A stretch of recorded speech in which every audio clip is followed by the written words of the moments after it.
Good evening, everybody. Modern Comic Mayhem here. Saturday night. I hope you guys fucking scanned your QR codes. Why? What are you laughing at, Corbin? Sorry, your good evening was hilarious, that's all. Good evening, gentlemen and gentlewomen. That's what it sounded Hey, like. motherfucker, I'm trying to introduce a show here. Okay. What's up, Aaron? Good evening, everybody. No, welcome to Modern Comic Mayhem. My name is Kylo. Introduce yourself, fellas. Or not. I don't give a fuck if you do or not. Well, I'm sorry. I was taken aback by this Kylo shit, man. Fuck it. Right. This is Brian, Marco, Solo, Corbin, Matt, and Steve. How's everybody doing tonight? I'm good. I'm Marco. I was just doing my turn. I'm Corbin. I'm doing well myself. What's going on, gents? Glad to be here. Thanks, everybody. What's everybody drinking tonight? Not Shasta. Shasta, baby. Shasta, baby. If any of you guys watched the Hot 10 last night, I drank about this much peanut butter whiskey. Wow. So I had to take it easy today and switch over to... That doesn't look like Bullet, buddy. You're drinking the worst Bud Light seltzer at that. Well, I got a variety. I got pineapple. Pineapple or mango? Cranberry. Pineapple, like it says on the goddamn can. Hey man, I'm all about that mango. Mango's good. Mango seltzer is the shit. Yeah. That strawberry. A bunch of woo chicks, man. I mean, who? That's it. You drink a Bud Light seltzer's a bunch of woo chicks. All right, let's get into it. So, Matt, why don't you put the QR code up for everybody? Look, if Kyle wants to be the woo girl at the bar, that's his own damn prerogative, all right? Everybody scan it. We've got some pretty fun words, I think, for tonight to drink to. We should get pretty wasted with those words, so I'm hoping... Shasta better be up there. I'm hoping that it's all good and you guys enjoy it. I just spilled all my stuffing.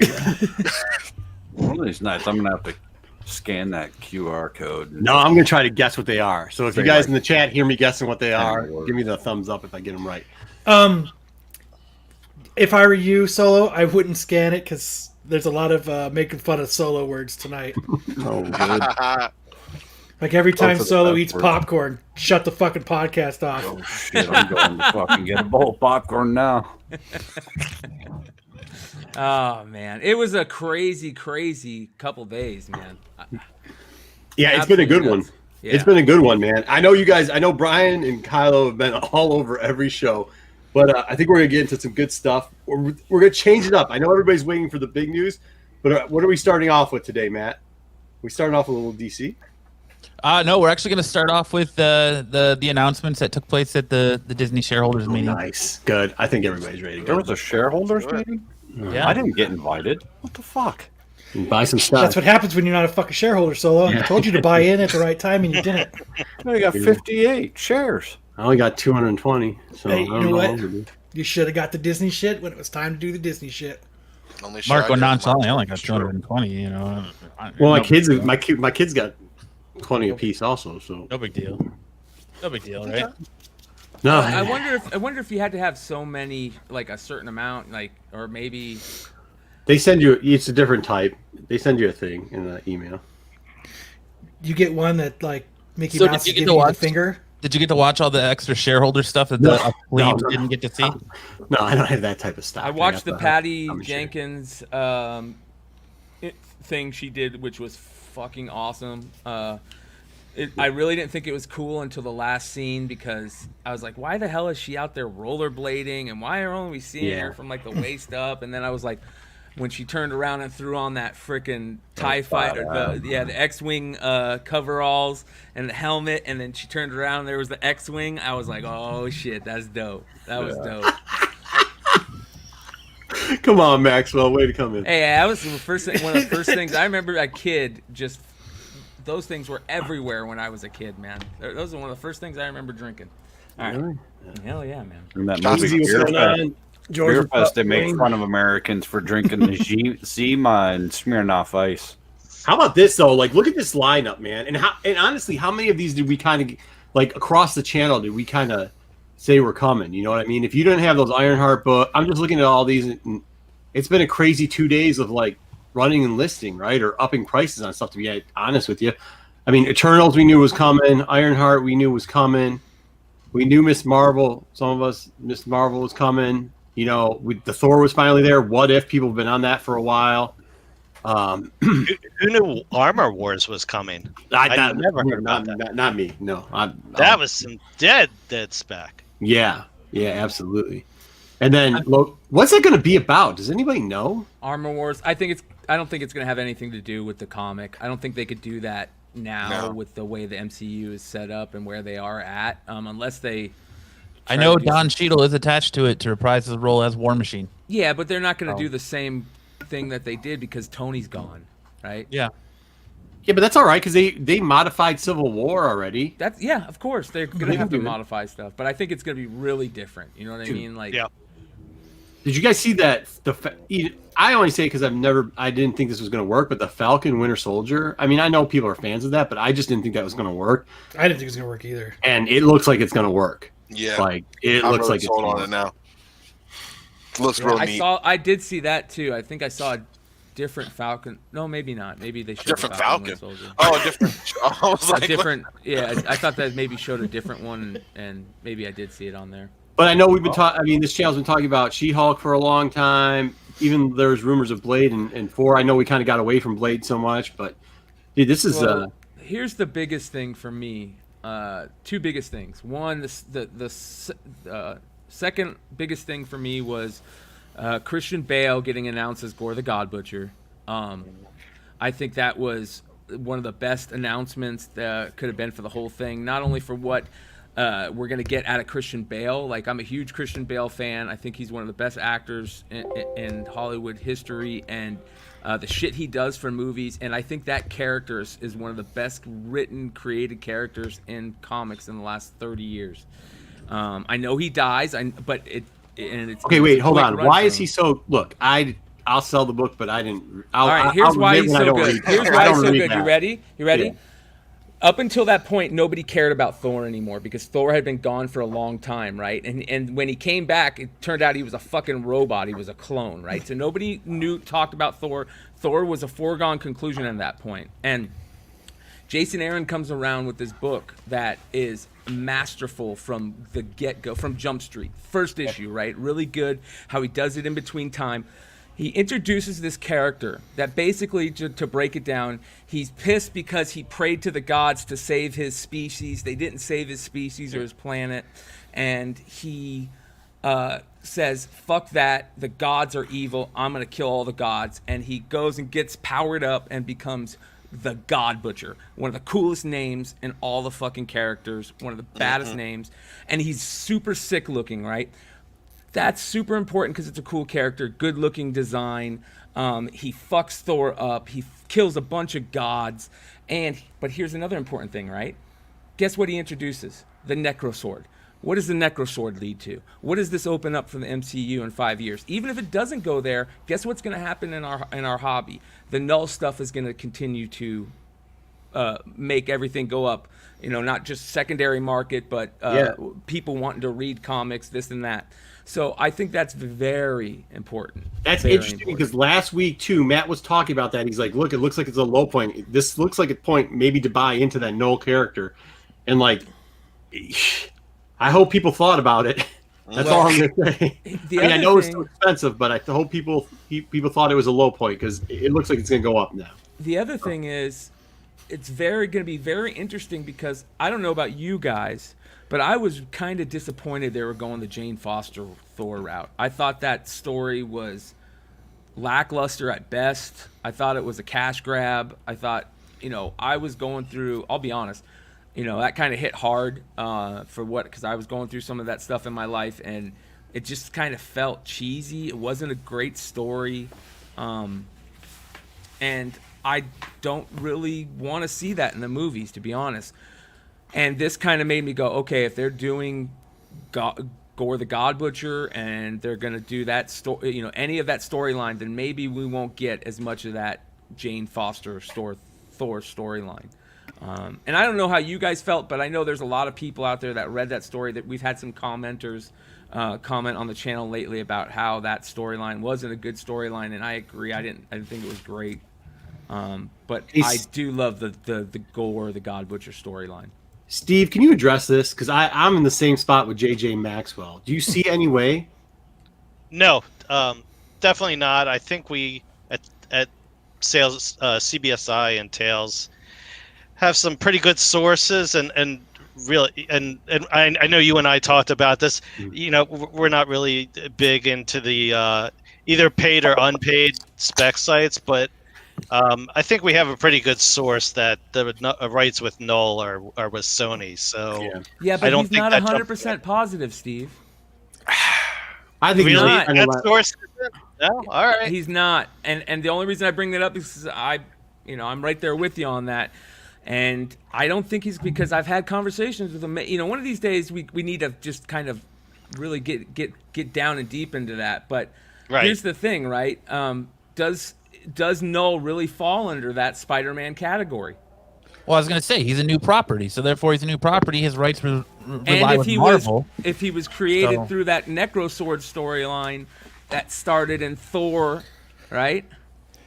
Look, this is going to be a good debate. I agree with Steve on it. It's a no, but I don't think Null's coming for 5 years, and a lot. It doesn't matter anyway, right? Because can happen in 5. Yeah, great point. I mean, it's going to take I don't know what's the date for Love and Thunder.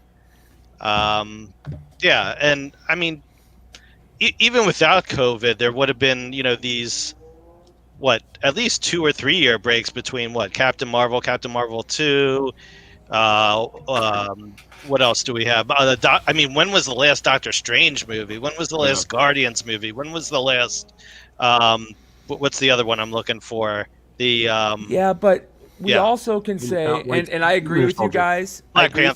We got to kind of temper some of our excitement, right? Right. But here's the other thing: not all of these are movies. They're movies that are going to be presented as TV series, which they can roll out like this. If they can film them like they're doing Mandalorian now, they're building the 3 new studios. They can start putting stuff out, and they don't have to worry about that other stuff. No, I mean, that's cool. Hey, real quickly, first Guardians of the Galaxy Christmas special right here, guys.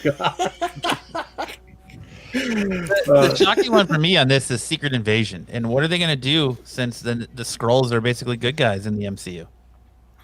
Gotta turn them evil. Are they gotta turn them. Yeah, or are they? Yeah, I think, or are they is kind of I think it's the setup. I agree.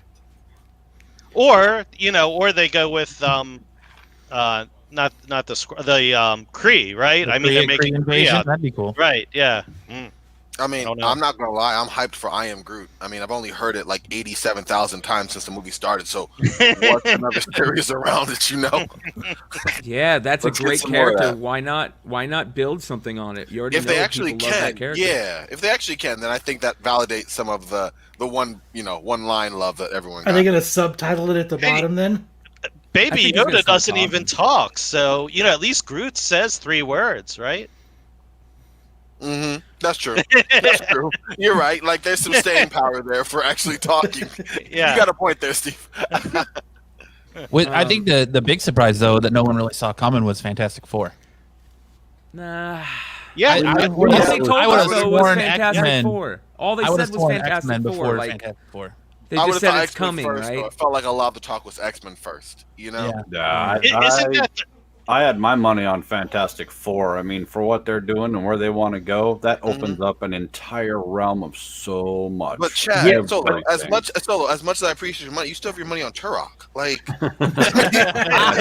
you watch. I'm gonna laugh my way to the bank, buddy. One day, you will. I thought it was gonna be the Power Kids. Right. Like, I always heard that it wasn't gonna be. They were gonna slow roll out 4, and they were gonna, it was going to be Franklin and them that were going to come up, and they're going to do like a little kiddie spin-off for younger people, and then make it into like a movie for the, like it'd be like a TV type thing for that, and then come into Fantastic Four. So like just to see the Fantastic Four out here, I also think too, like how far is it going to be, and are they going to put in like little add-ins, right? Like this is huge, but they also keep saying everything said more. There's more coming for Phase 4. So are they going to drop in more stuff? I mean. The Power Pack, I really still think they're going to Power Pack something, right? Or no? We think this is it. But I mean, that's why I think Fantastic Four is such a good bet, because there's so many things they can Power Pack off of Fantastic Four. But don't you think it's the hardest or the most expensive to spec on, right? Yeah. Because, I mean, what do we spec on? I mean, it's either going to be expensive, right? It's going to be, FF1 or, Dr. Doom. Dr. Doom. Right, or Dr. Doom. And Galactus. Right? That's some expensive spec there, right? What about the Maker? Oh, I love it. Yeah, I mean, well, this is it though. Like, if you're, I know there's some guys that are here. That's not expensive. I know that there's some guys that are here that have been saving up money and selling some of these other books that are, the quick flash in the pans for saving up for stuff, and that's what you do with it, right? Like, if you're going to sell some modern stuff, isn't the point of selling it sometimes is to save up for some of these like bigger spec, longer down the road books, right? Is that what people are doing, or am I? I know I'm not the only one doing it. I mean, that's kind of part of the point. So, like, yeah, maybe that's something you need to focus on where to put your money into. And some of those characters like Dr. Doom or, some of those early Fantastic Four books, now that we see something, I mean, it's not going to be like the Yugoslavian Fantastic Four where they're coming out and, what was that duck stuff? Remember when the guy was trying to keep the freaking things? This is Marvel. They're going to do it right? Like, it's going to be a good movie. So, well, and I don't think the Fantastic Four was ever when they sat down at the boardroom table, they didn't go, hey, what's a good spec book? What's a real cheap spec book? Oh, no, not at all. They were like, we don't care. We're going to make, even if it's a $35,000 book, this is what we're going to make. Sure. Absolutely. Do you think they should do it like they've done others? Like, do you think they should skip the origin like they kind of did with when they redid SpiderMan? Just skip the origin story and just kind of assume, okay, you now know their backstory. We could just continue forward. I would like that. Yes. What? Yeah. Just like Cliff Note the backstory. You can't do the backstory again, man. You just can't. That's gonna. It's been done enough times. Yep. You can't probably do it any better. Just we already know it's in lore. Make it happen. All right. So there's always the selling cycle, right? Your selling cycle is news. Then when they come out with the first trailer, second trailer, make sure it's gone before. Well, mine is always make sure it's gone before you're open, unless you have faith in it, right? Because then you can get to the second one. Which one, if you had to choose which one of these, which one are you selling? Like, when you hear that it's first trailer coming out, which one of these titles, or maybe which two of these titles are you like, I'm getting rid of everything I have in the first trailer announcement? What if? Yeah, because it's just an anthology. The books will heat up, but you want to hear something crazy, Steve? Yeah, sure. What if is what I am most excited for this whole thing. It was the moment in this whole thing where I went, holy shit, that looks great, and I agree 1,000% with you. There is no spec value on anything but maybe Marvel Zombies. Well, I think there may be additional, like the what is it, Peggy Carter, Exiles 3, but it's all very short term. You better, get that stuff and get rid of it. Yeah. Yeah. As soon as you go with it. Besides that one, I mean, obviously that's universal, but I think I took easy pickings there. Yeah, that's why I said 2, because as soon as I saw that one, I was like, maybe we should pick 2. Secret Invasion right now. Yeah. I think Secret Invasion you sell now. Yeah. For sure. You get that shit out there ASAP. I think the Miss Marvel stuff is definitely hold at least until a trailer comes out, because that stuff looked amazing. I was so surprised at how good it looked. I wasn't saying it was going to be bad, but I just didn't expect it to be really that good when they announced the actress that they have playing her. But when they showed her in actual post-production edited, footage, it looked so good, and she looked like a star. You know what I mean? Like, she looked when you see her actually acting, and when the way they talked about it and the way they presented it, and I think that has something that could, if it catches on, it could be like super volatile, explosive. Like young kids could really catch on to that in a big way. I think you got to put Black Widow on the list, and then you got to put Eternals on the list. I think when Eternals, Black Widow's burnt. Yeah, I mean that's gone. That's gone. Amen. Yeah, I mean that's gone. But like I'm saying, like not the easy. The ScarJo one, right? But I mean, I think the new one, Florence Pugh, that might have legs. I mean, seems like they have a plan she's for she's going to be in Hawkeye, and right. she's Young Avengers, another right? thing. So right, like that's what everybody's kind of like betting on, right? That's a Young Avengers character. But I completely agree with Eternals. I mean, is anyone psyched for that? No, I don't think anybody was. The only thing I think everybody was psyched was that we were buying them for $0.25 a piece when they first started the rumor. It opens up the cosmic universe a little bit more, so I'm excited for that. Yeah, I like that, but I don't know, but I'm still gonna hold a couple back because you never know. That first trailer, if it does come out hot, I'm like announcement first trailer, I'm listing, dude. I'm listing almost everything. But if that first one comes up hot, I'm gonna drop right before the movie. How many of you tripped out when Kevin Feige said Shang-Chi? I was like, what? Say that again? Yeah, who? Record scratch moment. So I have a question about She-Hulk too. Does anybody, and I kind of put this in the comments on Drunken Chat the other day and it kind of got passed over. Does anybody think she being surprised? Shade there though. Does anybody think She-Hulk's going to be the Mando version of like the Marvel Universe, right? Like it's going to just introduce all these characters and that's where they're going to spin off to like, yeah, that's what I'm saying. Maybe I don't think it's going to be spin-offs. I think it's going to bring back characters we know that we haven't seen in a little bit. And they're going to get some of these actors to reprise their roles for 1 to 2 episodes. You know what I mean? How much of that show, though, do you worry about deja vu, where it runs the risk of being too much like Netflix's Daredevil, too much of that courtroom drama? Because they already said they want to show that lawyer side of her. So isn't it going to be more comedy, though? Yeah, I think that's what it's going to be. I think it's going to be, well, not a little bit lighter. Like I think it's going to be a little bit lighter. If you know the She-Hulk books, it's not as sad. I want to. As long as they don't take it down to its screeching fucking halt, then it shouldn't. Whatever they're doing should be all right. But when they take it down to fucking where you're just praying, like it was only an hour and you felt like you sat there for 6 hours watching it because it was just drug on so long. As long as they don't do that, I think it'll be all right. Yeah, Dr. Love, like I said, Abomination's coming back too. That's what I'm saying. Like I think maybe some of them is to introduce people for further, next phases or 2 phases down the line. Not, of course, every one. There's probably going to be 12 episodes, so you're not everyone's going to be like that. Obviously, they're having the Hulk come back and stuff like that. But I think they're going to drop some characters that maybe are fan favorites that we haven't seen before, and then you're going to get to see them for the first time on the cinematic stage in that movie, which is going to give you the downplay that in a little bit. You know what I mean? You're going to come out there. Well, then if you're going to go that route, with that being said, I mean, Captain Marvel #2 is a really strong bet. You might as well start getting your Avengers Annual 10 ready. Aren't they building She-Hulk and Friends at Disneyland right now?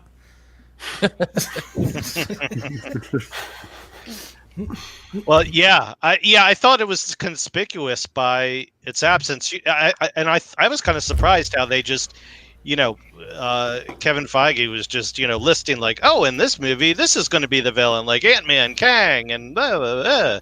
That was interesting. Yeah, but with Captain Marvel 2, that was kept close to the vest. And the rumor, like Solo's saying, is Rogue. And I'm going to do a Mel V type plug here.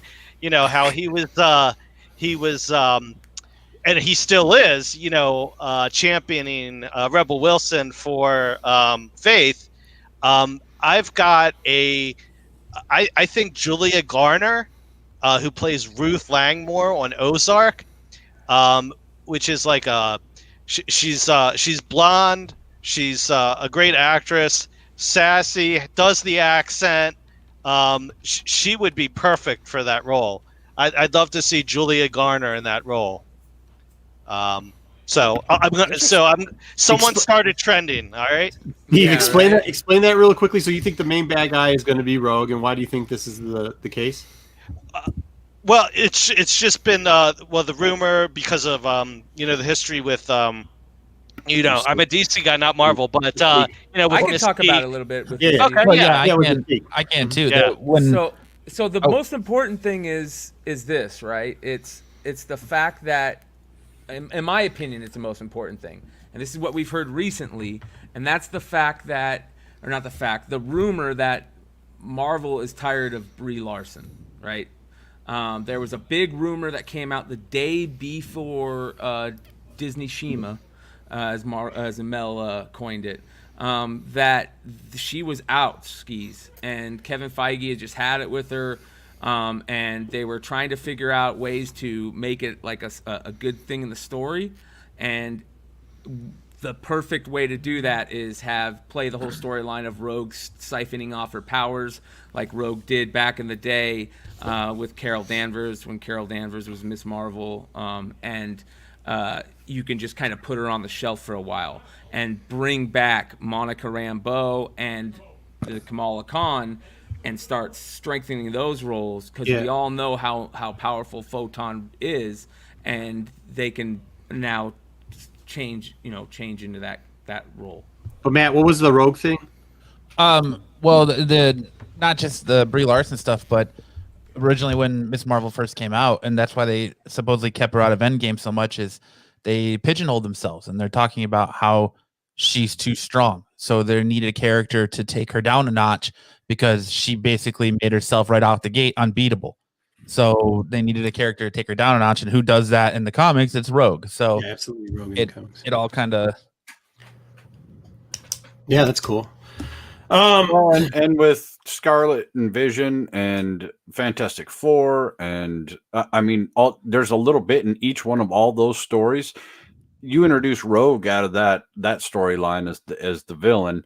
Now you have so many ways to bring in the X-Men, and someone said Joe's Doolin is absolutely right. Nico Speck on buying those X books is not far off. That's he's betting on that next round, and he's absolutely right. Right now they're building up for the X-Men and getting ready for it. We all know it's coming. It's a matter of when, not a matter of if. And now that we know, I see a lot of these tying into the ability to go many different routes in the future with X-Men. So that's kind of why I was asking more, what are we getting ready to sell and at what time? Because like, if you're like, when they announce it, that's perfect that you have the books in the fold, not going on to the next thing. I think that's kind of where the Rogue conversation comes in. If we can actually make common sense placement of some of these characters and how they would show up, then it's an easy transition to what you should be buying currently.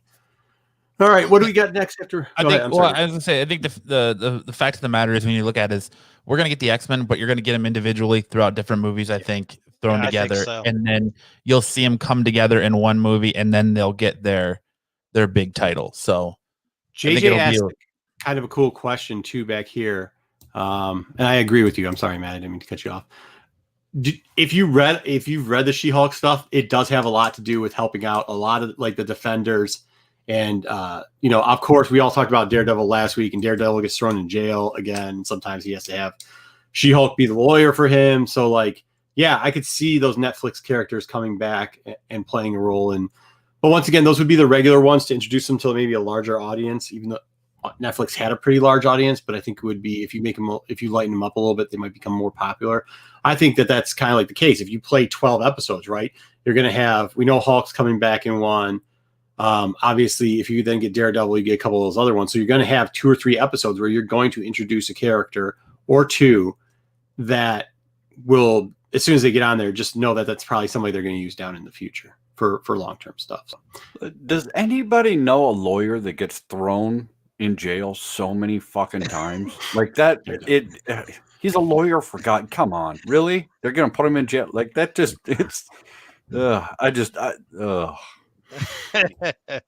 There's a lot of news and rumors going around circling his name right now, though, as far as that stuff goes with Spider-Man, and I mean, it's going to be in She-Hulk, and there's everyone's like, Kevin Feige basically teased that he's going to be in She-Hulk, so who knows? I think there's a good possibility you will see some of these Netflix people yet again. Yeah, and I totally hope they keep the same characters in that. I love the Punisher. I love the Daredevil. I love Jessica Jones. I think they cast a lot of those really, really well. Department of Corrections Daredevil. Wow. Okay. All right, Matt. What do we got next on the list? Let's hit it. I think we correct him with Marvel stuff. Do we or no? You got something else? So I want to kind of talk real quick. So, for me personally, a little bit of the spec. One of the things that I think we haven't touched on yet is the connection of Kevin Feige telling us, "Hey, WandaVision, that's going to play over into That's going to put over to Doctor Strange: The Multiverse of Madness, and they confirmed Doctor Strange: Multiverse of Madness is going to pull over into Spider-Man 3. Right. Yeah. So I want to break it down real quick and ask you guys. Steve broke down and he's saying they didn't mention the villain in Captain Marvel 2 going with Rogue. They didn't mention a villain in WandaVision either. Are we going to get Mephisto in WandaVision? And is that going to carry on through the 3 movies? So my theory is that we are going to get Mephisto, and you're going to see Wanda make a deal for the souls of the twins to bring them to life, to reincarnate them. And something in that deal is going to flip, and she's going to snap and break the multiverse. And so that's going to pull over into Doctor Strange because they already said she's in that movie. Kevin Feige says it right there that she's going to be in that movie. So, and that pulls over into that where he's got to fix it. And then do we see Mephisto appear there and then pop up again in Spider-Man? That's a lot of cross. That's deep. Yeah. That's Marvel's thing, though. Yeah, it really is. And I think it's possible. Yeah. Do you think that was the deal back to get Spider-Man back for the second movie for Civil War? Well, I think it opens the door to Spider-Verse, obviously. I mean, I think it's obvious, right? I mean, I disagree because people are specking hard on Spider-Verse right now. Mm-hmm. And I think for Spider-Man 3, they're using that as a ploy. And I think we need to be looking more at a mix of 3 storylines: Brand New Day, One Moment of Time, and Spider-Man 600. I think Spider-Man 600 is a heavy spec book right now. So you get a lot of that. There's the talk of Daredevil being in Spider-Man, Charlie Cox being seen on set, and all of that. So from Spider-Man, there's 2 key things to take away from this. There's a conversation between Daredevil and Spider-Man where Spider-Man is getting ready to tell him his secret identity, and Daredevil says, "Stop. Once you do that, there's no going back. There's no putting that genie back in that bubble." But if we go back to the storyline of One More Day, that he makes that deal with Mephisto to make sure everyone forget that he's Spider-Man after he outs himself during Civil War. So one more time, they kind of go back and relook at that again, and at the end of it, Peter goes to Doctor Strange, asks him to make everyone forget that he's Spider-Man. So he makes that Strange talks to Tony and he talks to Reed Richards, and they make the deal that creates this bubble that anyone that's inside the bubble will remember who Spider-Man is. Everyone outside forgets. But if Peter tells any Spider-Man, those memories of these events come back to them.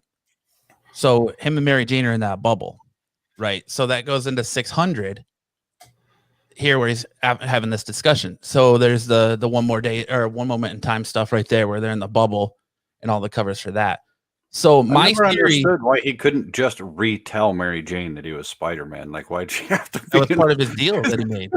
But so my theory with Spider-Man 3 that people are specking so hard on is that's the story we're gonna get. We're gonna get a mixture of these 3 storylines because they can't move forward this movie into Spider-Verse without solving this. So I think you're getting all this Tobey Maguire news, and you're getting Andrew Garfield and all the villains. I think the movie's gonna subside, and you're gonna get a little bit of the animated series storyline with Daredevil in there, I think, too, as far as him being Spider-Man's lawyer. So then they're gonna kind of make a hodgepodge of these storylines. But I think the end credit scene is going to be Madam Web appears because they already announced a Madam Web movie. Madam Web is going to appear to Peter, just like she does at the end in an offshoot story in 600. And she's gonna appear to Tom Holland's Peter, and she's gonna kind of show him. Did you say she's gonna appear to Tom Holland's Peter? Yep, she sure is. She's gonna tell him that she's looking to his future, and show him that apparently there's something going on in unraveling in the web of fate, and that spiders are being hunted. I think she's gonna show him the web of fate, and in that web, you're gonna see Tobey Maguire battling Doc Ock. You're going to see Andrew Garfield battling Electro. You're going to see Gwen, but you're not going to see Gwen Stacy. You're going to see Spider-Gwen. So you're going to have her coming back as Spider-Gwen. And then there's also been a rumor that they already cast their Miles and I think you're going to see Miles, and that's going to be the lead up to where Spider-Man 4 is going to be Spider-Verse, and all that's going to do is that's going to set the groundwork for Peter leaving the MCU to where Sony can move forward with their Spider-Man universe and move forward with Miles. Wait a minute. Corbin didn't tell us that he got a movie deal. What the fuck, Corbin? What are you talking about? Is that what we're looking at? ASM 545? What are we looking at here, Matt? No, this is what is this? This is so on the screen. No. What are we talking about with Matt? Where are we talking about with Madam Web? What are we talking about here? What books are we looking at? Madam Web 600. It's an offshoot at the back of 600. Yeah, I knew it was around that type of thing. Isn't Madam Web Sony? No, I think you're definitely onto something, Matt, because they've already talked a lot and hinted a lot about every one of those issues. So that would make sense for them to tie it all in that way. But Madam Web is Sony, yes. But don't forget, Spider-Man is too. Marvel just has the rights to use them in the MCU. Mm-hmm. So the Spider-Man movies technically are a Sony movie set in the MCU. So this could be a good way to transition. Okay, so he goes into the Spider-Verse. All of this is now taking place in Sony's expanded universe. And that transitions him, Tom Holland, out of the MCU back into Sony, so Sony can continue on with their universe that they're building. And you think that then Spider-Man will transition back to them? Yep, and I think they'll move forward with Miles. Interesting. Yeah, I hear it, Rush.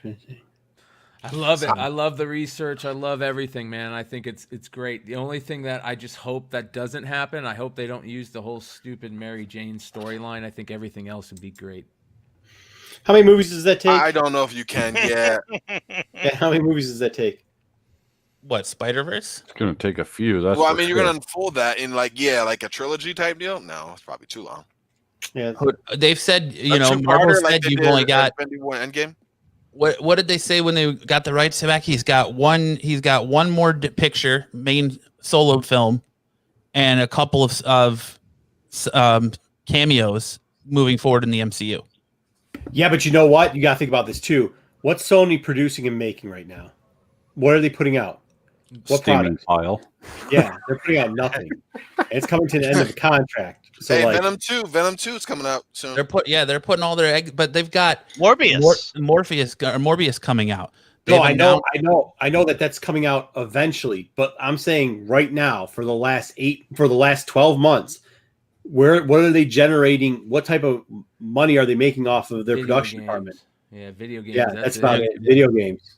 So they look, you got to make that up someplace. And like if you extend it another couple of years, as long as it's a good program. I mean, not that I'm saying that they weren't going to extend it anyways, but like I don't think that Spider-Man contract, like, come on, man, they're going to keep it's in Sony's best interest to play well with Marvel. Same with Marvel with Sony, I guess at this point. But like Marvel's definitely getting the upper hand on that contract here now. So, but you would think that if this was a big plan and a big plot driving Spider-Man 3, Sony's going to try and shut it all down. They're not going to want these leaks out there. They're not going to want people taking, like, they're standing on set photos of actors walking into costume fittings. And I think they're using it as a smoke and mirrors type thing for you to think this is what I'm going to get. You're going to get something else. And then at the very end, at the end credits, you're going to be sitting there going, damn, where are these guys? And then you're going to get the mid-credit scene and everyone's going to be hyped.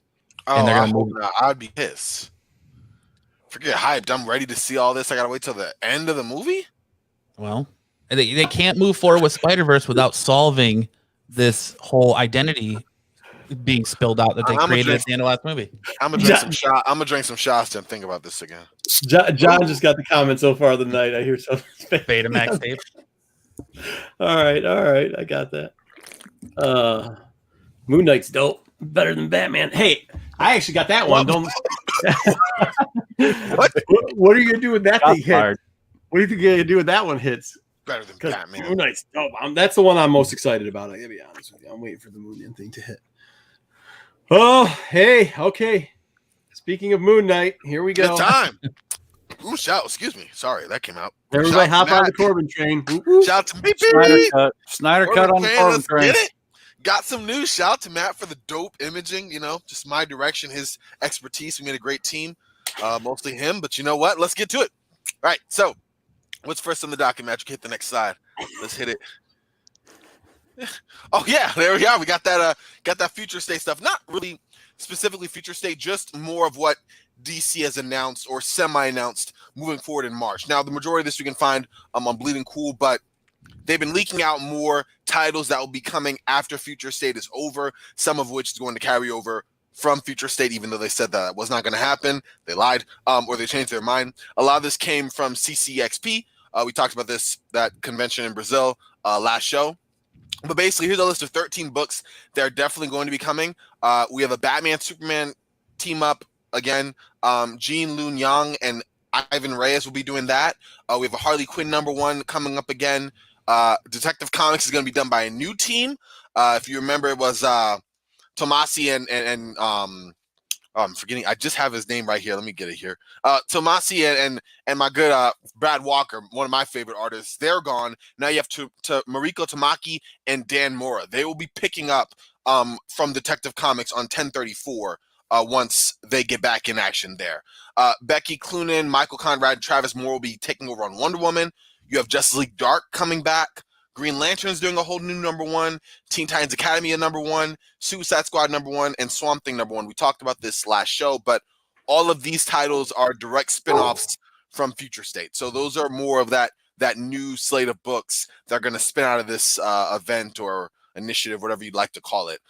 In addition to that, we have a Wonder Girl #1 as well. And then, of course, Tinian and George Mendes will be doing Batman 106.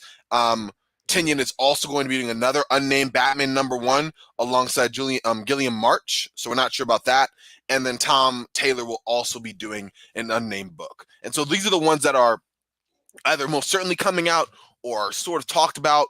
You can pretty much nail them. They're just not confirmed yet. In addition to ones that we all think are going to happen, such as, Jeff Johns and Jason Fabok doing a whole new Three Jokers sequel one-shot. That's been talked about. Brian Michael Bendis and Legion of Superheroes, whatever you think about that. I'm not a big fan, but you have him on that.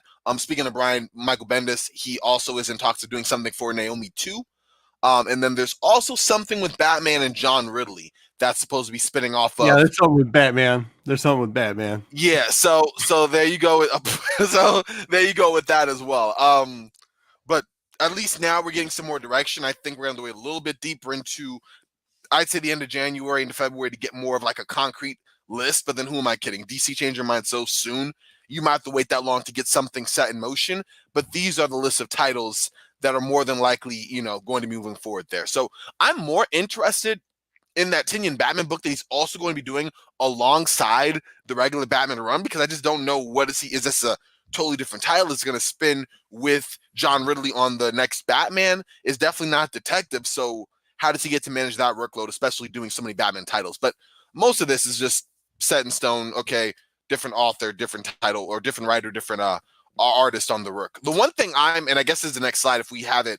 Actually, wait, hold up, stop. Time out 1 second. All right, Steve, what do we got on this? Are you seeing this the same as him? Like, are you excited about this? Is this, besides Batfang from the crotch area? No, I'm not too excited to be honest. I mean, Teen Titans Academy. I mean, because the new Teen Titans, Wolfman Perez, is my first comics love. So I have good hopes for that. Tom Taylor, whatever he writes, seems to be gold, except when he did his own, or he's doing his own indie title over at Boom, the Seven Secrets. That just didn't catch me. But whatever he does with DC is magic. But the rest, I can, and I've been reading Tinian's I finally caught up with that as Batman run, and that's pretty good. But Yang's been writing a while for DC and hasn't really knocked anything out of the park. I mean, I think it's been kind of subpar. I mean, he's obviously a good creator and artist, but with DC, he just hasn't caught any magic, like with that new Superman title with the Chinese Superman. What else might what is it, Tynan might do?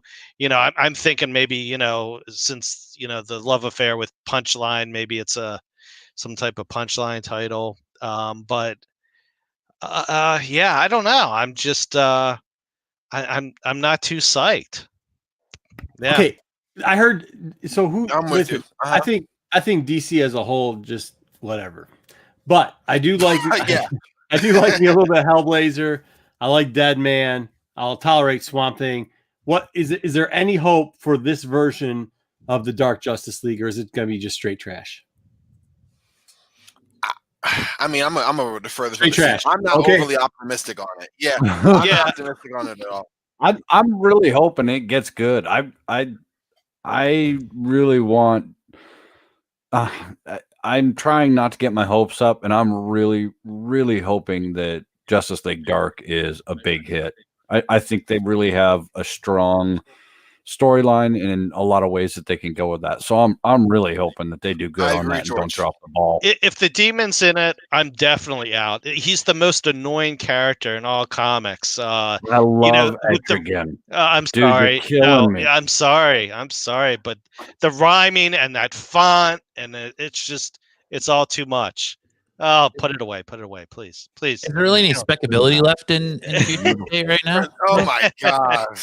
Okay, but if we going away from Justice League Dark for a second, and I know I talked to Marco earlier today about this, can you ever imagine AT&T or Warner or DC doing what Disney did on Thursday? Oh, yeah. I mean, that just demonstrates the difference. DC had two fandoms where, like, they had some, very early, Black Adam like animation, and that was supposed to blow our minds, and they've been teasing us for years with that Black, Adam thing. But just without focusing on that, just think about fandom and those two fandom events, and then what we saw from Disney for 4 hours on Thursday. It just demonstrates the difference between a creative company, a company with creativity of stories, of characters, and its DNA, and a company that, and I hate to beat this dead horse, but a company that's just really about telephones. It's disappointing because, yes, I love DC. I want to see them succeed, and I love it when they do succeed with things like Joker, with Titans on the streaming service. It's not all, bad news, but it's disappointing to see the gap, even in the presentation of a virtual event. So. No, I mean, it was, if you want to know the difference, is this. It's very easy. It was a victory lap, going in, taking care of your mom, smacking her when she's done, laughing in your face in your bedroom, slamming the door, walk back out and take another victory lap. That's what happened. And then dropping the mic. That's exactly what happened right there. They just gave it all to DC. They said, good night. Good night, little boy. And they ran away. I mean, that's what happened. Yeah, go sleep. All right, next one. Good night, little boy. I can't even try. No. Well, spinning off of that, and I guess I'm glad Steve's here. I enjoyed for a while now Detective Comics, and I'm ticked that this was announced this past week. But with the new creative team of Mariko Tamaki and Dan Mora in March on Detective, obviously that means the current team of Pete Tomasi and Brad Walker is no more on Detective. Now, Walker went on Facebook and put up a really, for someone a fan of his, like a deep post about how it's bittersweet for him. He really wanted to stay on this title for a while. He's had a lot of fun. He had great chemistry with Tomasi, and that whether it's corporate comic style to just change things up, which I thought was interesting. They touched on that, or he said, I'm going to quote, or he said, or it's the audience following the next pretty shiny thing. The industry doesn't really work that way at the moment. In my experience, just moved it. You rarely get to decide in comics how or when you leave the party. So in this case, I'm happy with what I did in the book. And an uncharacteristically cheery turn. What? I froze again? No. Oh, I thought I heard internet. I thought you were talking to me. Anyways, long story short, he was upset that he was replaced midway through. Or not midway through, but in the duration of this run. And that's what I'm annoyed by. I get that, you can have a new creative team, and Tamaki has done a lot of work, mostly in like the YA kind of graphic novel. Yeah, in the indie YA. That's what she's known for. Exactly. Which, she's made a few hits in some big titles, but nothing that's like I don't want to say great. You know what I mean? So, well, it's similar to what I'm saying with Gene Yang. You know, he does great stuff in the indie, YA market, and but yeah. Who are they trying to? That's what, and I get that's. Thank you for touching us. See, like, if you're gonna take a team that's done a great job on a book so far, I mean, I've had no problems with Detective for a minute now, and you're gonna bring in this new team to shake things up from a different perspective, from like the YA perspective, which is fine. Except it's not, because what is your target audience? Are you trying to like what are you trying to go here with that? Right. Yeah, I mean, I like I have to admit I'm way behind on Detective, but I know Thomasy, Thomas,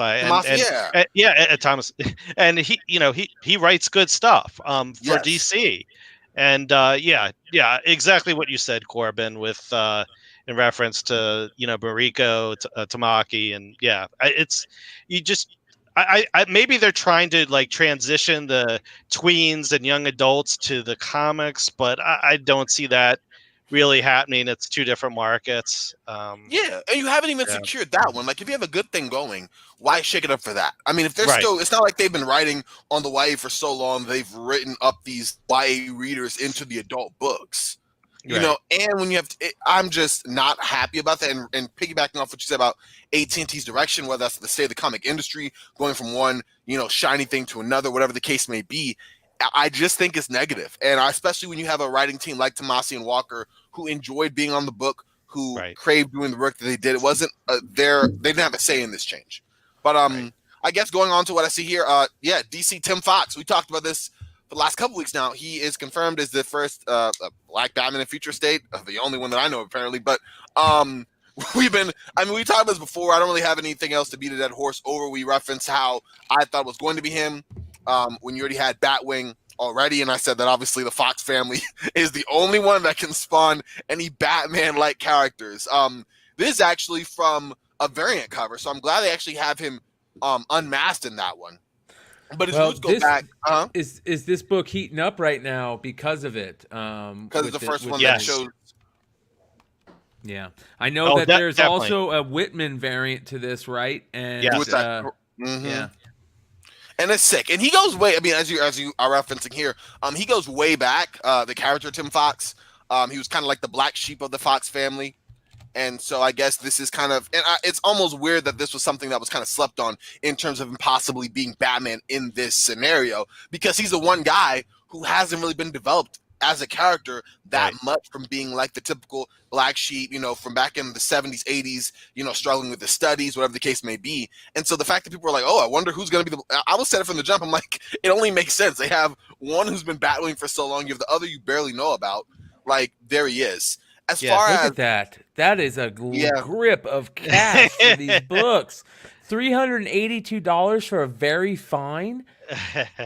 Jesus. And I'd urge caution, because I think Joe's Doolin said, "Can I burn my Batwings 19?" And that's not the first time I've heard that over the past week. I would say be cautious, because there was a lot of rumors about Luke, and is it possible they do something, maybe not right away, but, down the line, maybe this year, hey, they're doing a head fake. Tim gets murdered. Luke decides to take up the mantle, right?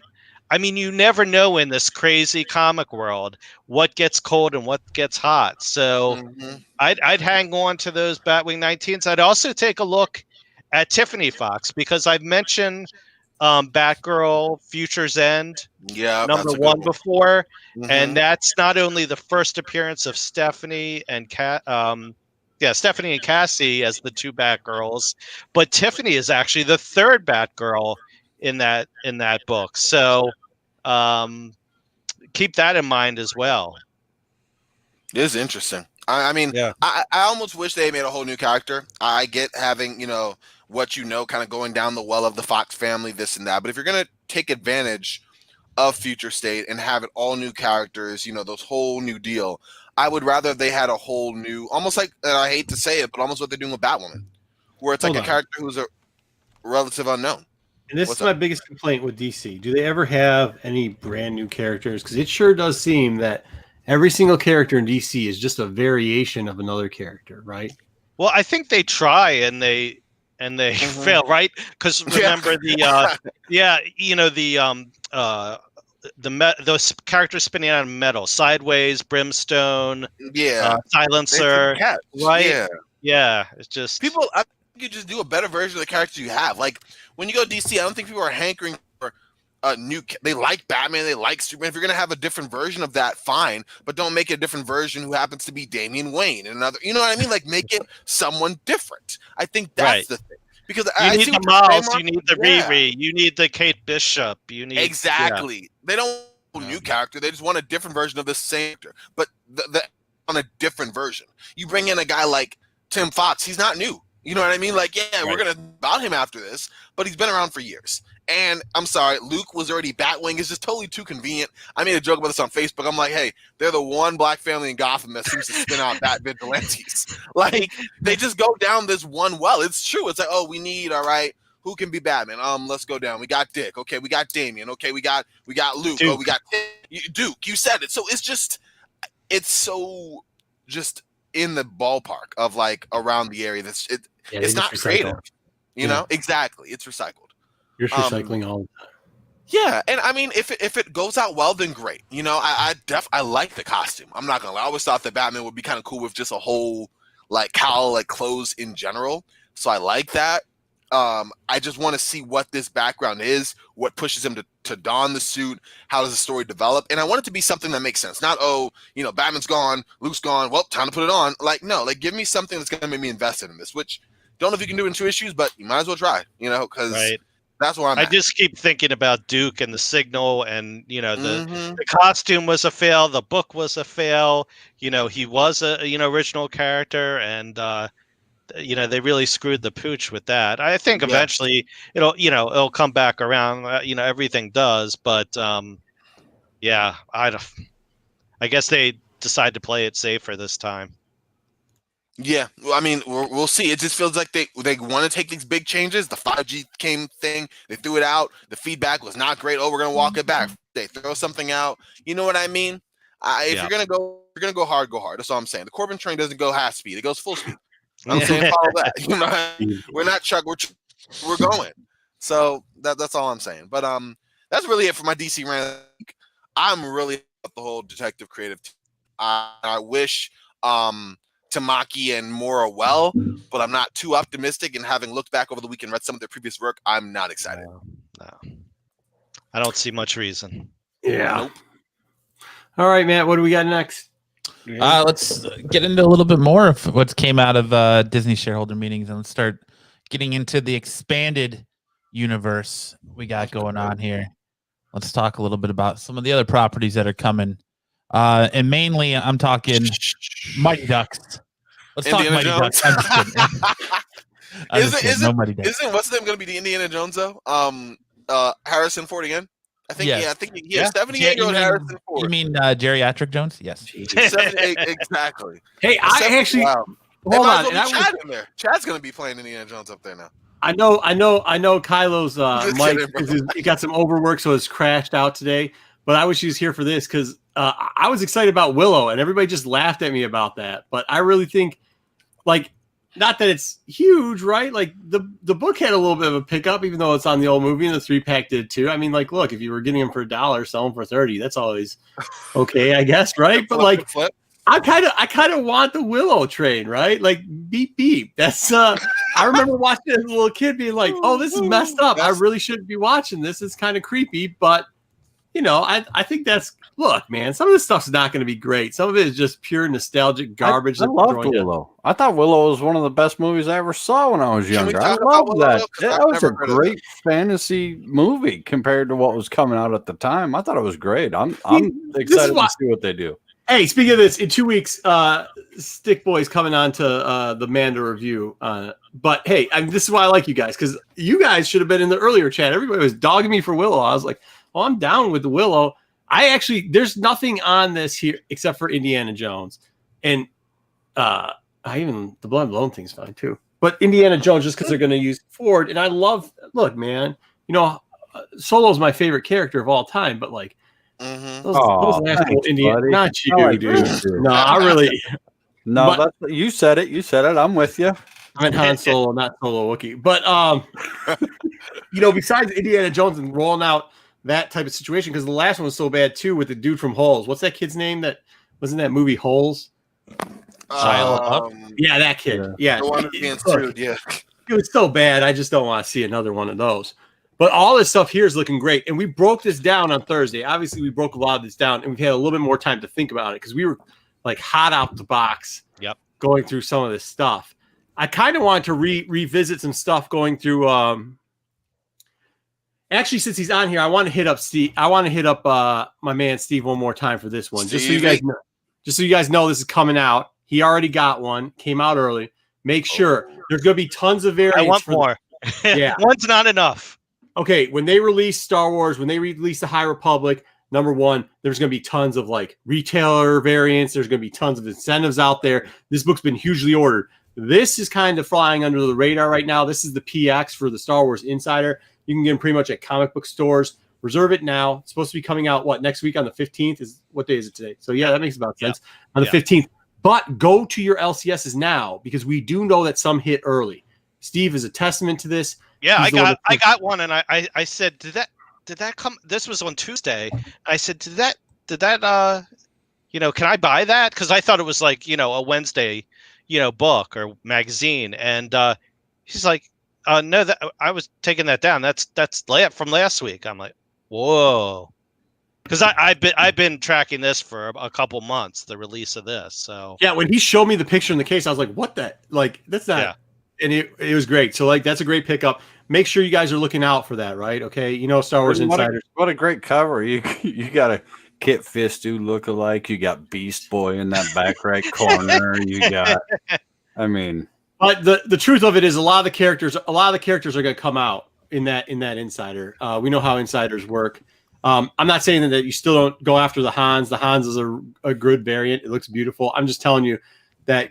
Don't let those Insiders get all messed up. It's a good pickup for 5 years down the line. Yeah, absolutely. Yeah. Let's get into, maybe not that long because of the Acolyte thing. Right. They're rolling that right out of it.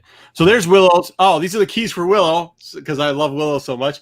You got the first book right there, which is number 1, but there's also that 3-pack that's selling decently. Look, I wouldn't put it online because after fees, it's not that much, but you never know what's going to happen here. It might catch a little bit more fire than $30, but that's kind of what it's going for. So, plus read it, man. That's cool. All right, next slide. Let's get into the Star Wars stuff. They're clamoring for it. Rogue Squadron. Steve, this is another one good for you because didn't you mention something about this like 3 weeks ago? Yeah, I think I was joking around and being sarcastic. X-wing squadron keys, and what do you know? Next thing, and even I had to join the club today because I saw that. I was telling Marco earlier. I had the Thursday the Disney conference on one screen, and eBay. I wasn't buying.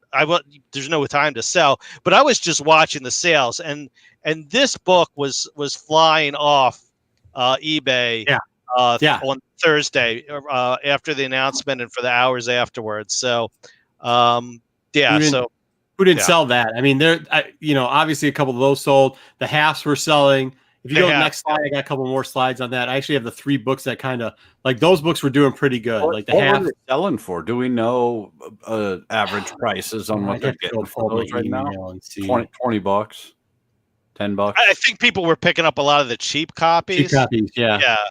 Because that's always the first, wave to go wave. Yeah. But I want you to so these next 2 books you can still find, and like Wedge is going to be a big part of this, especially after that's kind of what he's saying. When he was saying the rollerblading thing, all I was thinking was she's wearing Wedge's outfit. So just remember that in the original Marvels, do we have the next slide by any chance, Matt? Yeah. So we got number 6, 5, and 6. 5 is technically. Because that Mike's back to working. So 5 is his quote unquote first appearance, where he pretty much says that line like nobody can make that shot for all you Star Wars first gen people, and then Luke goes, it's like shooting Wimper. Anyways, so that actual scene is there where he says that. So that's supposedly his first appearance or whatever it is, I'd pick up 6.2. It's a cheaper book, or was a cheaper book. Definitely go, you can go dollar bin diving for some of these still. They're still out there. I just picked up a second copy of, well, not a second. It's probably like my sixth copy of both. But still, of these 2 books, I suggest you go do the same before they get on it. I know people are starting to get on these 2. Yeah, dude, definitely pick up those 2 if you're going to do something with the Rogue Squadron, because I think they're going to do Wedge. But I also think, too, like, it's going to be expanded, because if you heard... Now, wait real quick. Isn't there a price variant for 1, 2, 3, 4, and 5? No, not like the... You're talking about the diamond variant? Yeah. No, not that. It's not a price there variant. was a price variant for the first 5. Is he talking about the Whitman?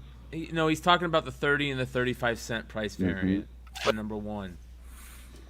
And I know that there's a newsstand versus a direct. You just muted yourself, bro. Oh, still chewing on ice and not wanting people to hear that. But here's the thing with this. Like, I understand that Wedge is going to be huge in this, but if you listen to what she said, and when you listen to the rollerblading thing, something else came to my mind. And this is a character that might have linking across multiple of these projects. Once again, if you go back and review the Thursday stuff, we broke down a lot of these too, but this is something that I was thinking about because I sleep and dream about this type of weird stuff. And the one character I kind of really want to bring up that has links in the true canon right now to both the Rogue Squad and some of their other properties is Hera. So Hera, for those that don't know, she definitely donned the X-suit or the X-wing suit at one time and flew with the Squadron of 23 that were roughly referenced to the Red Squadron. So we might have a little bit of linking there, but also we've seen her across a lot of the movies and the time period when those people were in. And we do know that at one point she does take over kind of as a commander for both the Republic and the Resistance. Well, we think she takes over the Resistance. It might be her son. Either way, we know that that time span goes there because we do see the ghost at the end of the last movie. And I think they've slowly been dripping hints about how she crosses over. But this is the thing. She doesn't only cross over. She doesn't cross over just to this series. She also crosses over to the other flying series that we have. Oh, no, yeah. So definitely get these books, by the way. Go to the next one. These are kind of cheap, too, when we're talking about insiders. You can find these. It's the one on the right is the one you really want. And that's like, they bring up her. It's like the first time they ever bring up her and everything like that. If you can get them, I just picked up one. It was $4, and it was in the 50% off. We were just talking about these sales. Like, I think, Steve, your local one's having 75% off. Make sure you don't pass these up. I just want to remind you about these real quickly. It's the character breakdowns of the Rebels, but they definitely talk a lot about Hera in there. Next slide, please. So here it goes. So Rangers of the New Republic. Now, listen, I do think that this is going to be a link over to Opa from the TV show, and the Dave character, and maybe even going to have Gina in it. But if that's the case, Hera in that time period was in charge of stuff like the Alphabet Squad and all the groups that were going after the Imperials and trying to chase down all the people like Sloane and stuff like that. So she was trying to, everybody thinks of her when they think of like Thrawn. Okay, yeah, that's kind of more the Rebels area. But in this time period of Rangers, she actually was chasing down the old Imperials that were actually there over Jakku. She was going after the TIE Fighter Squad. She was kind of like a mentor to some of the Alphabet Squads. She had all the squads underneath her. She was going and attacking about all these people. She definitely showed up in the JJ, what's that video game you're playing now? Squadrons. That's what it is. All that type of stuff, right? So they definitely keep pushing her more and more into anything that has to do with pilots, fighting, or the gradient expansion inside regular space, right? Like not outer rim. She doesn't really get that far out. She doesn't get into the unknown regions. Really in the core, outside of the core region around there, where they start chasing people down. That's kind of her tale. So it might not be bad because everybody, look, we all know Ahsoka huge. We all know Sabine's coming, right? We all know that type of stuff, right? And Sabine probably is going to come into the Ahsoka TV show. But don't sleep on Hera. Make sure you start picking up some of her stuff too, because she could definitely put it in. And if she does, like that's really where you start getting in good, right? Like if Hera starts showing up, expect Alphabet Squad to come through. And if you expect Alphabet Squad to come through, especially in Rangers, because in Rangers, the bad guy isn't going to be like a Thrawn, right? The bad guy is probably going to be this group that we're going to talk about next. Why don't we fucking talk about Star Trek? Oh god. Live long and prosper. Hey, didn't J.J. Abrams blow that planet up? Yeah. Mark, Matt, next slide. So these are they're cheap, man. I've been preaching this for a long time now. Go out and get TIE Fighters. These are all the A covers. These are all just the non-whatever. You won't find the middle ones. Like one had a lot in it, but even talks about Alphabet Squad. But the middle ones start to get tougher. Well, go grab them if you can. They're in dollar bins right now, so go grab those. But more importantly, search for these. These those two are variants. Those two are variants for one. One's the key because that comes up. You get Grandma on that. You get all the bad guys. You also get this one character. Flip to the next page. I gave you too many slides. Perfect. So the first one you see here is this Yura character. She was a TIE fighter that changed sides and became part of the Alphabet Squad. And actually, she's right under Hera. Like Hera kind of watches her really closely. Her these are all the variants. They're in black and white. Yeah, he's right. He's right. Nobody cares about Star Trek, dude. Nobody cares. Anyways. Oh, Jesus. No. Get out of here. All right. Look. He's a nice guy. TIE Fighters 1. These are becoming harder and harder to get, especially number 1, 3, and 5, because they have the Alphabet Squad characters on it. This looks like this is something that's going down the road. They haven't even finished up. Yeah, not really. Do you guys? Guys, you do? Anyways. Just screeching halt.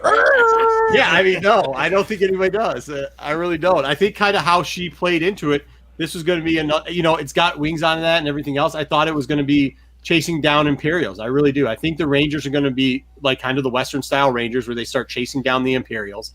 And when you start chasing down the Imperials, nobody does. I mean, like Hera is in charge of chasing down the Imperials. There are some other squads in that portion, but the biggest squad that starts going after it, because this covering of the TIE Fighters, this is Cinder. For all those people that heard on Mando when they bring up Cinder already, Project Cinder is a big thing in post Return of the Jedi. It's this bit the Emperor came out and these droid things, his face popped up. It happened in the video games. It happened in Battlefront. It happened in, it happen in Squadrons. It happened in the comic books. It happened all over. You gave him a blood test. All of a sudden, he gives you this message to go out there and just scorch the earth of all these planets.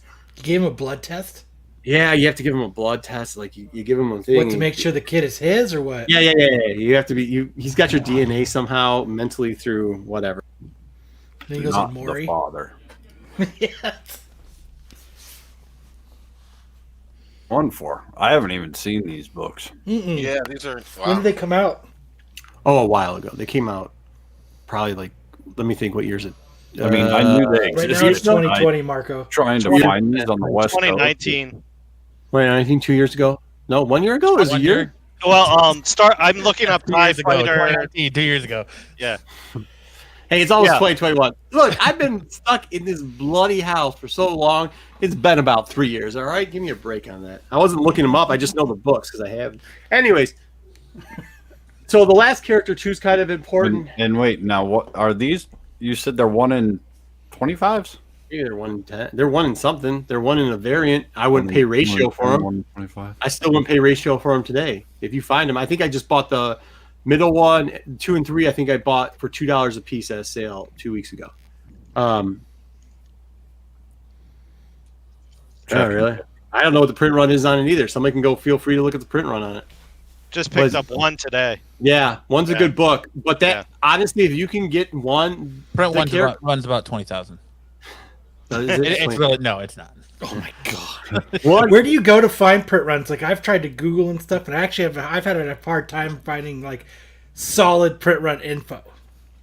Well, I mean, so Marco, you were going to say? What's better than one? Come on, let's get to what people really want to hear. The variant. So the variant. woman on the variant is the most important because she leads the Alphabet Squad, but she also was part of the TIE Fighter. So if you see her show up at all, plus it's really easy because it's got her name right on the front. So you got Yurik, and you're like, you know who they're talking about. Like all these characters. If you go to the last slide too, 1, 3, and then 5. Those are the main good guy characters that you're going to get. The 4 is kind of cool because it's color and throws it off, and people are looking for that one too. I actually only have 1 copy of the 4. I've got multiples of the rest. They are hard to come by. That series as a whole was pretty hard to come by, especially after 1, because it trickled down. And if you didn't have 2 pulled in your thing plus the variant, you probably weren't getting them. But some time's gone by, and with the new announcements, like, these are things you should be looking for, because even if this doesn't happen now, this is something that Star Wars is still talking about and still putting out books. That's kind of what we've talked about a lot, like Thrawn 6. That Thrawn's not going to show up here in Mando, and he's obviously not showing up here for he might show up a little bit in the Ahsoka show towards the end, or they might hint at him again. But we're not getting that Ezra portion of it, right? Because they said it's starting right at the end. Which, by the way, Aja Ventress, by the time the Ahsoka show happens, was dead for at least 22 years, just so everybody knows. But with that being said, the Ahsoka thing is happening right after from Mandalore, and it's going to go up to the part. This is what they hinted at, up to the part of the end of Rebels, okay, where she ends up getting picked up, her and Sabine end up picking up each other and jumping off to go find Ezra and Thrawn. You think a character? Well, you got to say it, so I can't. Somebody's got to talk, so I'm not just reading this with an open mouth. Well, I'm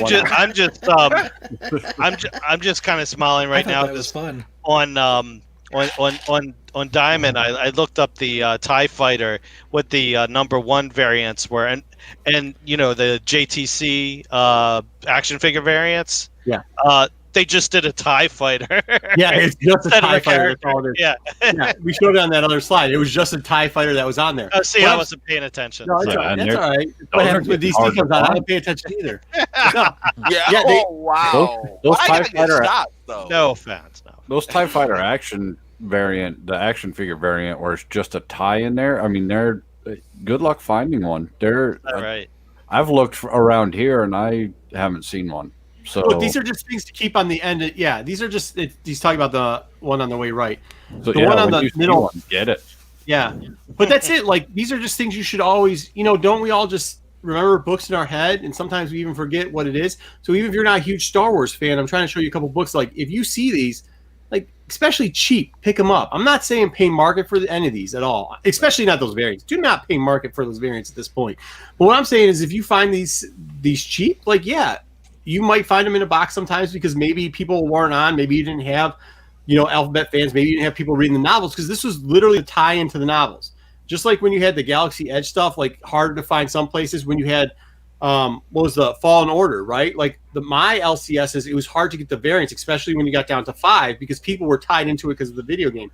But I was able to get some at other LCSs because the people weren't into the video games. So when those books came out, you could get it. So just when you're searching multiple locations, look for these type of things. Cool, yo. How does Dark Empire fit into any timeline for Mando? All right, we have a Thrawn video coming out. We have a Thrawn video coming out on Wednesday, and good luck with Dark Empire fitting into. So yeah, that last character on 6 is pretty cool. This is actually cool too, because 4 is like the insight of Yurik, like, going from her TIE Fighter to the Republic portion there, which is kind of cool. Next slide. What do I got next? Oh, okay. 2 things. Ahsoka, great. But here is American Mid Books. I just want to put this out there because I see some tomfoolery. I like my man Mel V. He might have gotten me in some trouble before, which is cool. I'm not even grabbing him out of there. This book right here, this hardcover book, is a print order. Called the company, right? Well, that's out in Minnesota. You can get these. It's 18. I think their subsidiary is a Mid-American Books. That's who usually sells to the libraries and the stores. I know there's a lot of lists going up on the internet. I'm just going to tell you, it's open order. Feel free to order. There's no first print of this because they'll print it out for you tomorrow. You'll get it within 4 to 5 business days. Okay? So let's stop with that nonsense. There's the information. If you print run on that. Hey, you know what? You know what's funny is, like, hey, about 4 months ago, the price I think is now up to $17.89 on this exact same site. About 4 months ago, the price for this book was $14.89. So something's going on. I have a feeling a lot of people, and I've been watching the internet, more and more of them start hitting the internet at ridiculous prices, like $200, whatever they're trying to charge over there. I have a feeling that they know something's going on funky here too, So they just kind of been up in the price a little bit every single time they get more and more orders. Wow. All of a Good sudden, for we them. got 900 orders for this book. Yeah. Let's make it 2250. for like 10 years. I look, this is the thing. I try to put, if you're watching the Star Wars show, I know Yeez, he went out there, he bought one for himself. A couple other people hit me up personally for the links. I gave him a couple links, I gave him the main store link and I gave him the other link, and the price has been going up for this. Yeah, grab it there. You can grab it there. Please don't grab one too. Please don't put it up and try to swindle people out of money. I was doing that on Star Wars to help everybody out. You're trying to swindle people? You were swindling? That's Yeah, fucked, me. Marco. Not me. Damn, Not you me. just outed your own You self. just said you were trying to do it. That's No, I put it there so that people wouldn't. So if they needed something, they would get swindled. And then now all of a sudden, I see other people, and not people I mentioned before, but other people are now using that link, buying it, and trying to swindle people out of money. Please don't do that. Just buy yourself a copy so you can get it. It's a hardcover. It comes near mint because it is. And once again, I have a couple of these at home. If you have the library ones that are all backed up, yeah, give it to me. I will trade you out. It'll just cost you shipping. Is he sleeping? Are you sleeping? Well, we're not talking about DC. Of course, Corbin's asleep. You know I'm he's sleeping. sleeping. I'm And out. unless I you just mention heard that, Moon y'all. Knight, Corbin's If you not throw, in. hey, if you mention Moon Knight, I get mad. You throw out Batman, I get good. I heard the free shipping part. I'm down for that. But then I realized it was Star Wars, and so I changed my mind. Next. Either way. But now everybody else is sleeping, I see. I'm I love ashamed. it. They called me out, and they know what they got to say. Y'all I funny. think the Corbin train just derailed this entire thing. All I said was that I would buy a book because free shipping sounds good to me. Joe's comment on it. I'm ashamed that I combed my kid's Scholastic Book Fair catalog for spec. Right. That's awesome. Right. Absolutely. True to the game. Right? No, that's a true comic collector. Yeah, right. Well, I'm hoping, what I'm hoping is everybody orders this so that, because I know some people are probably going to watch this and they're like, oh, that's a great idea. Let's go. He list writes a them. check to Scholastic for $400. Well, going What back book? to the question about I the got print 37 run, copies. the print run, the answer to what's the print run is it's increasing. Yeah. So, Yeah. yeah. It is. Yeah. Yeah. And also that it'll increase, and at the same time, more people will list it, which will then show that it floods the market, and therefore everybody will get nothing for it, and they'll have a stack of these books at home, and then be all mad because we gave everybody the link out there. So either way, I think this is It's the next Turok #1. No, it reminds me of that Printed. Rick and Morty. Remember the Rick and Morty insert or something? Yeah. The insert comic no staples. where Yeah. they're just copying them and printing them out and Yeah. putting them in. Yeah. Didn't they do that with the Spawn thing too, Brian? Did what? Like one of the little Spawn inserts? People were copying them? I don't think so. No. No, I think you're off, Kyle. I think you're derailed. Kyle is the one that derailed. Hey, do we have something? Hey, speaking of that, we've got Do we have a slide on Lopez by any chance, Matt? I think Is we that do. further down the road? It was further on down the road, but I got it here. All right, let's pull it up. Let's see what we got here. I just want to shout out real quickly one of our finest. I love stories like this. I love to hear them. This is he doesn't mind that we say it. So this is Lopez's sale here. After last week, we were talking about this book a little bit. About a month or two ago, he had shown me a stack of books with this one in it. I said, put it in. He said, what do you think? I said, no, hold. Put it in there, held. The next morning, he hit me up way too early for me to be up. I was like, who is texting me? He's like, listen this. What do you think now? And I was like, oh, absolutely. He not only set the market on this, he's got the highest price on it. Congratulations. Listen, send us this type of stuff. We love hearing when you guys are setting the market. We love hearing. Give him a round of applause. We love hearing when you guys. I started. You got it. Yep. Yeah, we aren't jealous at all. We like to hear this type of news. We're really proud of it. Like, there you go. We got sound effect for you. So, hey, congratulations there. Darth Lopez, good job on that sale. Hey, he says hi right there. Okay. That's his little. Oh, I messed that up. Let me say. Howdy, Darth Lopez. Good job, man. And what did he say? He said something like, I just threw the other books in for free. Hey. Yep.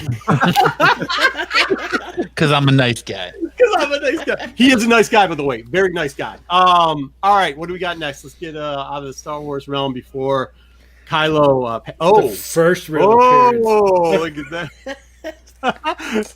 hey, this is first child on Simpsons. Make sure you guys try to comment first. Obi-Wan Kenobi. Am I going to talk about Kenobi? Oh, I am going to talk about Kenobi because I think there was some misunderstanding about Kenobi. I do have it. Do we want to break down Kenobi or do we want to split for a little bit? Chat, tell us. Do you guys want to talk about some Kenobi? Do you want some more Star Wars? Do you want something else? What do you want? Good. Kenobi sounds good. All right, Kenobi it is. Thank you, Steve. Kenobi, man. Thank you, I Steve. can't wait for chaos in Kenobi here. to come out. Bootleg garbage pail kids. That's awesome. That sounds awesome. That sounds like something they do in Canada. I need to know more about that. Like, did you hand sketch them and then try to create your own sticker, or were they just like on regular paper, or did you guys do the construction paper in fucking art class? Like, Sneak into the copy machine at school and print off like 30 of them and take them home and use colored pencils and like do it up. Put them on cardstock. Must be an Oakville thing. So we go forward with Kenobi? Yeah, so Kenobi. So it was really cool. Awesome. These are the three, right? So I it was got really those. good. I hope you do. I don't. It was Send really them my cool way. when they were talking about Star Kenobi. Wars. But dude, listen, I even sold that stupid Picard. How do you say that bald head? I don't even know how to say that. I don't even think I've ever watched an episode of Star Trek, dude. But I'll sell it. Hey, it's like DC. I love selling stuff I hate, so I'll sell that all day. But there's no If we books. get one more There's no DC Star shot, I'm Trek out of books. here. There's no Star Trek books. No, hey, DC's a lot better than Star Trek. Yeah, that's for sure. They Picard, never- though. Hey, I'll spec ponies before I spec Star Trek. Lord. Wow. Anyway, so here we go. Yeah, I called it. There you go. Yeah. All right. Great Awesome. minds think alike. So here, these are kind of, they said 10 years for the Kenobi, right? And if you look at it, these three books, which are Kenobi's journals, are right in that element of the 10 years. Tell me they say, "Dear Journal." They say Kenobi's journal, but they say it in a different script, and then it like translates. I Kenobi's saw her log. again. We made eye contact. I always have. Yeah, On the the journals are iPad. just misconnected. I hope she. She was I going hope right. she gives me the Force again. Tatooine misconnections. A sandstorm was coming, and I had to go back to my hovel hole. Me, long cloak, covering face. You, long cloak, covering face. Think we had it something there.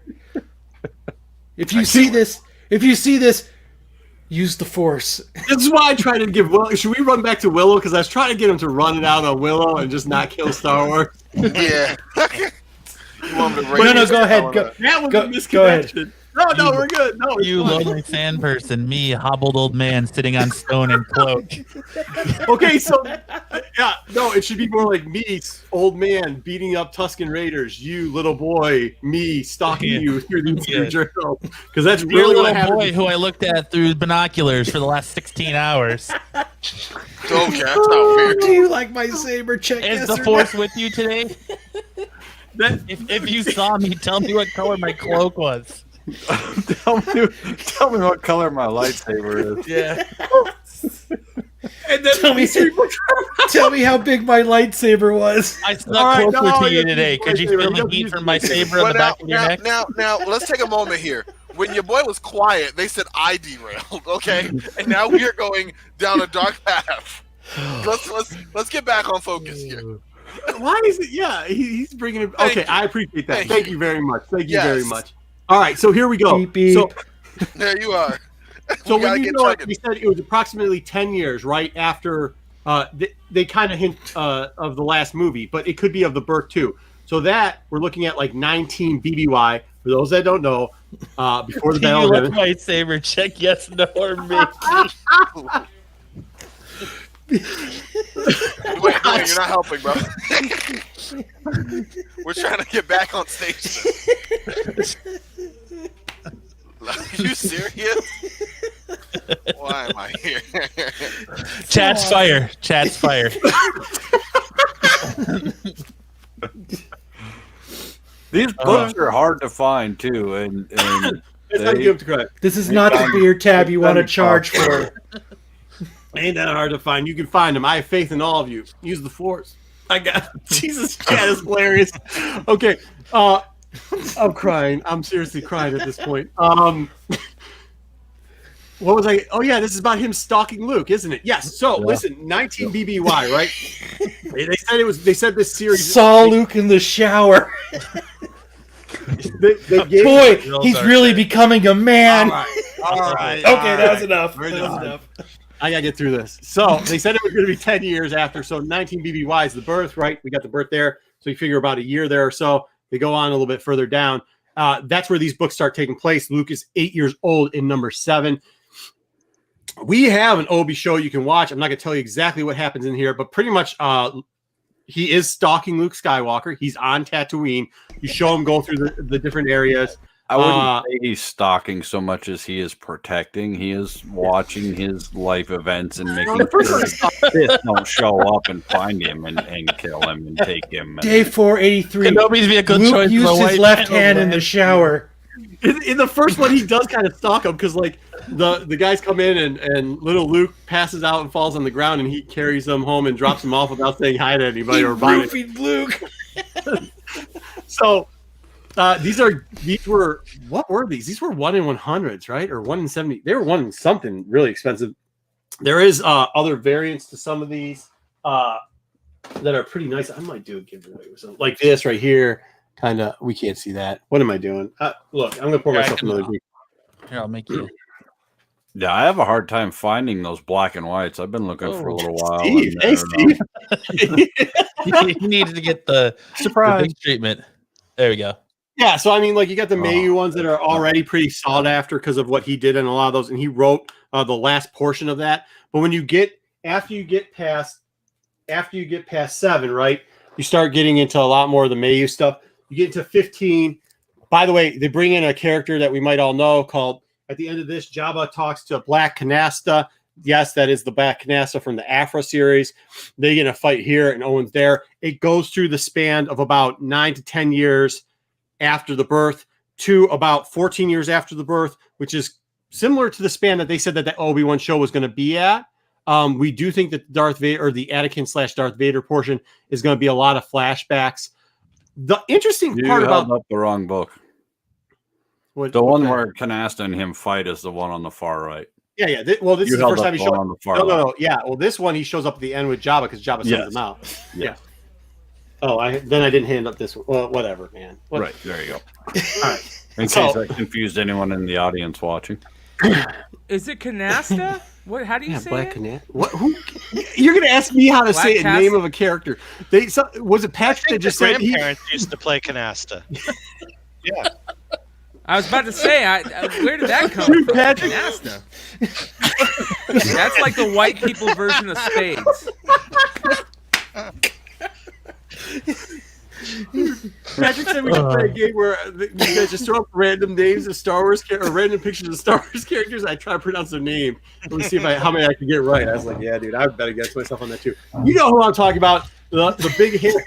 Oh, I'm not gonna say that. That'll get me in trouble. He's a Wookiee. He's a big Wookiee, and he's a bounty hunter, and he gets his eyes. He loses his eyes. He goes through the Afro stories, which is very interesting. Well, more interesting than me dumping ice into my drink. Which is very interesting because if that's the case, and this happens around this time period, and they do show him, like, there's a lot of links here. If Hera shows up, if he shows up, there's a droid thing out there.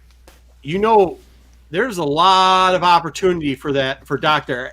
Afra to kind of make a cameo, or at least her name to be slipped out there. Yeah. So make sure, like, I know there's a lot of people that were disappointed, and somebody had asked before, like, oh man, what do you think now for this character? What I think for now for this character is you mark that, and when that book starts falling, you pick that book up, because it sure does seem like, 4 or 5 projects here could link to characters that could either have a cameo or could be spoken about Dr. Afra. And when that happens, you better have those books already, because you know how this has been going for Star Wars. If they sneeze something that sounds like somebody's name, you better have it listed. Just up the number real quickly, right? And make sure, if you're going to do that, I mean, make sure you can get some of the good books and get them CGC graded now, so that when they do hit, you can put that on the market that minute. Yeah, you know what, Manny? I actually have seen that too. And it's not like it's when he says ransacked, it is like there's nothing left. Do try some of the under bins though. If you got those places that have really overstocked, that have under bins, make sure you're checking. I know it might hurt you, but make sure you're checking the Star Trek area because people have been hiding books in there because they don't know what they're doing and they can't. Because nobody buys Star Trek, so they go home. Where can I hide this? Trek here. Shit, Solo Wookiee bought all the Turok #1s. I can't hide it there. Smash through that. We gotta go look in the Star Trek section. You take them and you just kind of toss them on the ground so you can get through to make some more finger room, and then you toss some more out of the way. You keep going, and then you just slam them back into the box so that you know you've gone through them before. But yeah, you can definitely pull some out there. I know it's getting harder and harder, and people are just pulling up every single thing that they can possibly pull up. So I do hear you on that. But like I said, now's maybe the point for some of these bigger books, like the Afro books, that you might want to watch some of them come down in price, right? Blame the red shirts. Oh, Jesus. All right. There's a reason why they die first. I can't. Let's go. Move on to whatever the next is. I'm going to mute myself, pour myself about my 5th drink of the night. What do we got next? Anything? Someone, Aaron Yee's asking about the turnaround time for CGC. Oh, I'm not going to. I don't talk about really, it's long. Really slow. I heard right it's now. fucked right now. I sent books in like 3 weeks, or I had my presser send my books in, including some of Matt's, like 3 weeks ago to CGC, and they literally just got logged in as received. Fuck. Jesus.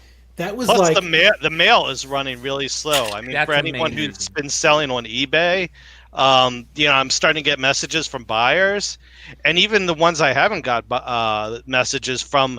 I'm looking at the shipping information surrounding the ones I've gotten, and I'm like, holy crap! Like these books haven't even left the state. It's just, it's like we're back in summer when things were really slow with USPS, like June, July, August. Have you got those messages yet that says it's running really late, but you're gonna get it? Yeah.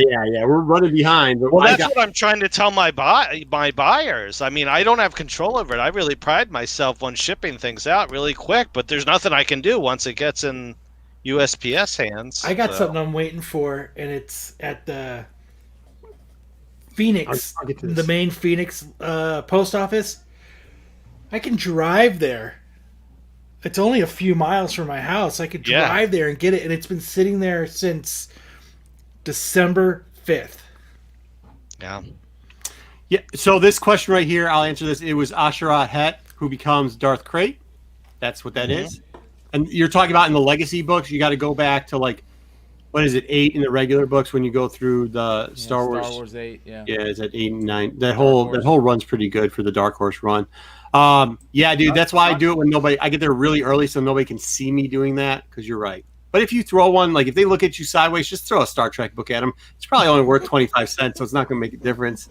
If you can pick up 2 of any of those books, I would buy both of them, because it would not surprise me to see a signing through CGC with Ewan McGregor in the next 9 months.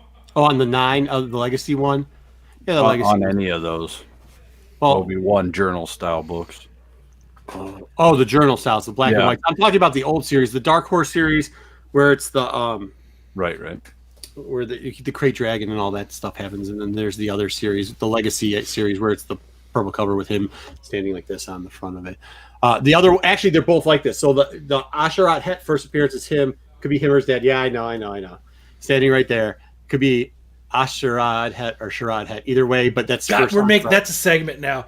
Can Marco pronounce this name? We're gonna take bets. We're gonna give out fucking prizes. We're gonna give out prizes. No, this that is one you it. nailed. No. I know, but I'm just saying it's a segment, and people are gonna win prizes, and what we're gonna do is we're gonna put up on the screen a character, and then we'll give it 15 or 20 seconds, and we'll let everybody How do you find what the real name is, though?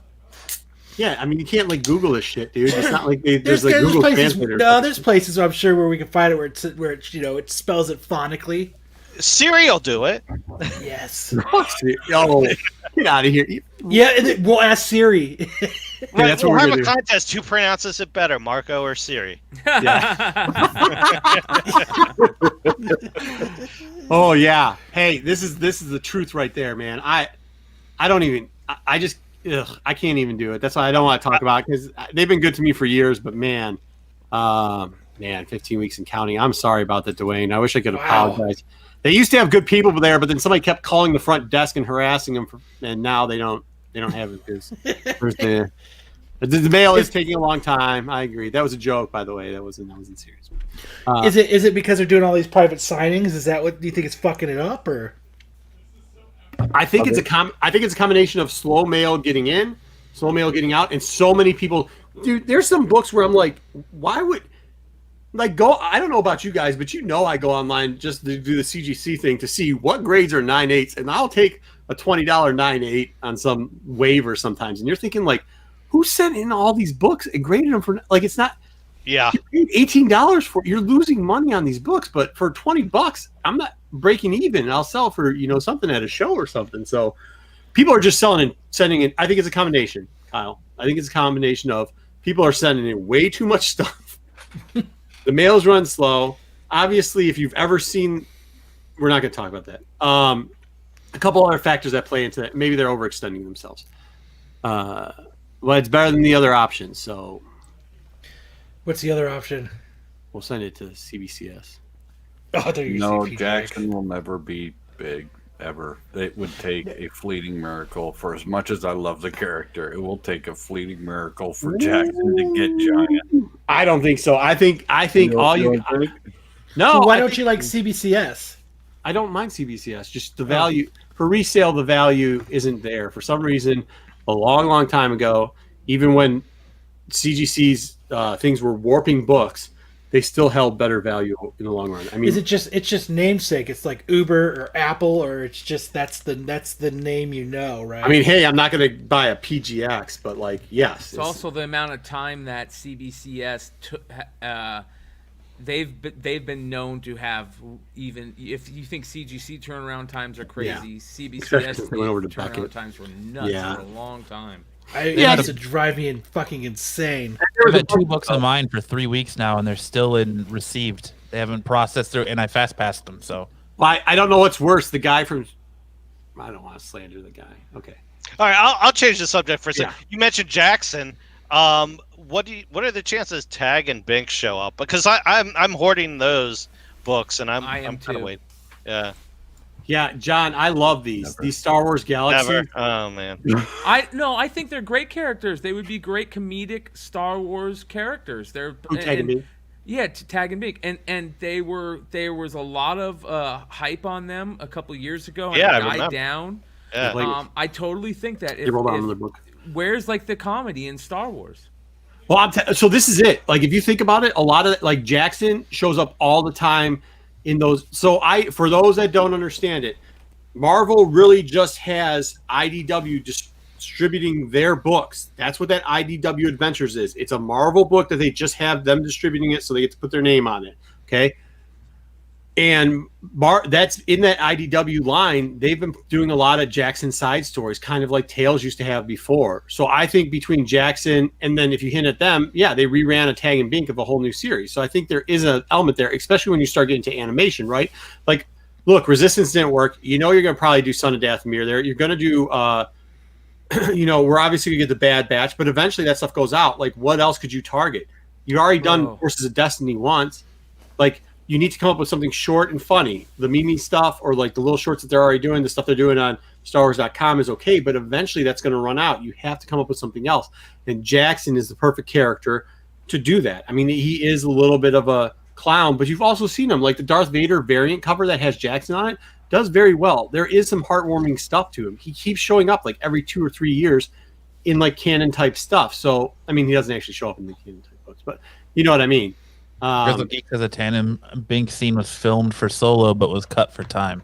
Yeah, see, there you go. So there's something. Something to it. Well, I was just saying the other day, I want a good, buddy cop stormtroopers show, but I want it filmed like cops. Oh, that would be funny. Where you hear the running and the from the cameraman or what? Wasn't that was a fan film, wasn't it? Yeah, that fan film. Yeah. They should do it kind of like Reno 911. Very first fan film. Yes, like Reno 911 would be fantastic. That'd be fantastic. No, that's cool. Yeah, I also too. Hey, that isn't Vader 8 coming out soon? Make sure you guys have that in your guys' poll box. Cover A. Vision's anime. Why? Speak because of the cutscenes. He's talking about cutscenes. So there's a character in that Vader. It's the Eye of. I know it's the worst name. They call it the Eye, but it's the Eye of the Webbish Bog. And he supposedly has ties to for the last 7,000 years. He has ties to all the Sith Lords. He's kind of like a mentor type character. They originally had him in the movie right after Kylo Ren had gone to get the Wayfinder. It was a scene with him with 30 minutes. They actually cut the scene out, but they actually still have that character. They have the Muppet in the background. Both the art director and the overall Muppet person said this is a character that's going to come back around sometime.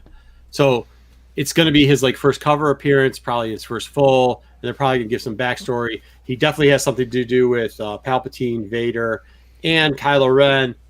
We think it's a little bit further past that, and we don't think that he obviously dies because Kylo Ren didn't kill him. So, and he was part of the Tales of the Dual Tales. Originally, he's part of the Dual Tales book or script, and they eventually pulled him over into the regular script. So all those things, it's look, if you can get it for cover price, just grab one real quickly, or just try to wait. But I think Star Wars fans, just the kind of some of the other books that sold out, like the Fallen Order stuff and stuff like that. People really love that Duels of Fate script, and people know that this character is already built, and they're planning on using it in something else. So those deep, crazy Star Wars people that have Star Wars stuff all over they've been hyping up this character for a long time. So it might be something for you to go out there. I'm not saying go crazy and scrape the shelf of the character because it won't do you any good. But if you get 2 in your poll, it's probably not a bad thing. I was gonna almost said bad play, but I didn't. Real quick, I just want to recognize that everybody in the live chat tonight. Thank you so much. It's been so much fun being part of the show. You guys make the show fun.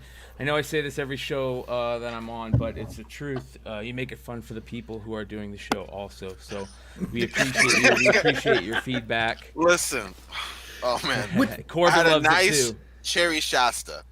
And I ran real quick to get it. I turned off my mic, ran to get it, ran back. Did not realize that when you run, So I go to pop that thing open just before I start and all over yourself.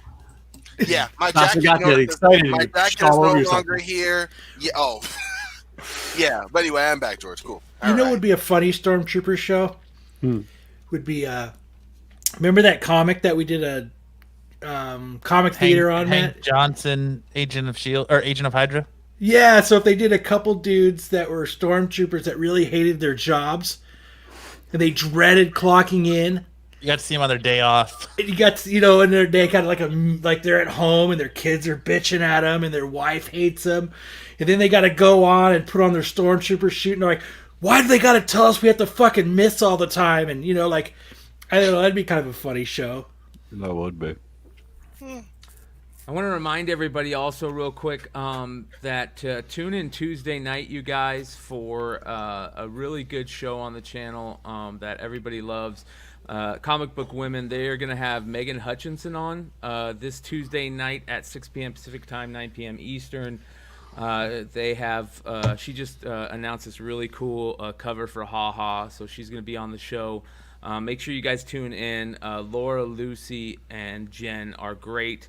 If you guys have been following the Star Wars show, you guys know how amazing Jen is with her comic knowledge. And, of course, Lucy is just one of the funniest people in the world. And we all love Bird City and Laura and the whole crew over there. So make sure you guys check them out. It's going to be an awesome show. Yeah. Coolio. Craziness. Absolute craziness. Hey, I wanted to talk about this real quick. Whoa. Hold up. Comics are fun. Where's the thing I'm just reading the comments.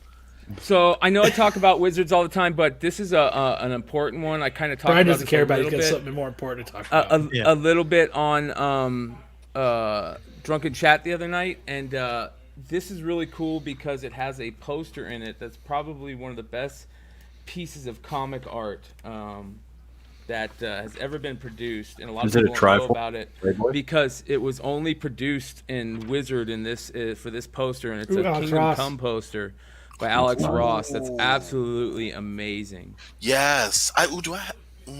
Yeah, it's just It's gorgeous. in a long box. This is one of the few things that I remember keeping from my childhood. I have one of these laminated. It's beautiful. It is. It's gorgeous. It so is. if you Pride guys, of DC. Is that DC's Marco? Oh, Marco's gone. I can't remind him. this is issue 61 from 1996. So if you I guys do ever have that see, one. yeah, issue 61, make sure to look for the Marco, poster. check out this DC greatness. Show one more time, Brian. I think Marco missed it. Don't want Marco to miss this DC goodness, man. All right. Oh, you guys remind me. I got the Alex Ross. Wizards out in the garage in the box. That's that floor. DC goodness. In case it rains, you know. Whoa. The disrespect will not be tolerated. All of those Wizards have been in Brian's bathroom. Yeah, all of them. Yeah, If you guys go to Brian's eBay and you see a Wizard on there, you know he dropped a deuce and he was reading that shit. I owe 85% of my Wizard collection to Brian, so I will not accept any Brian Wizard slander. But yeah.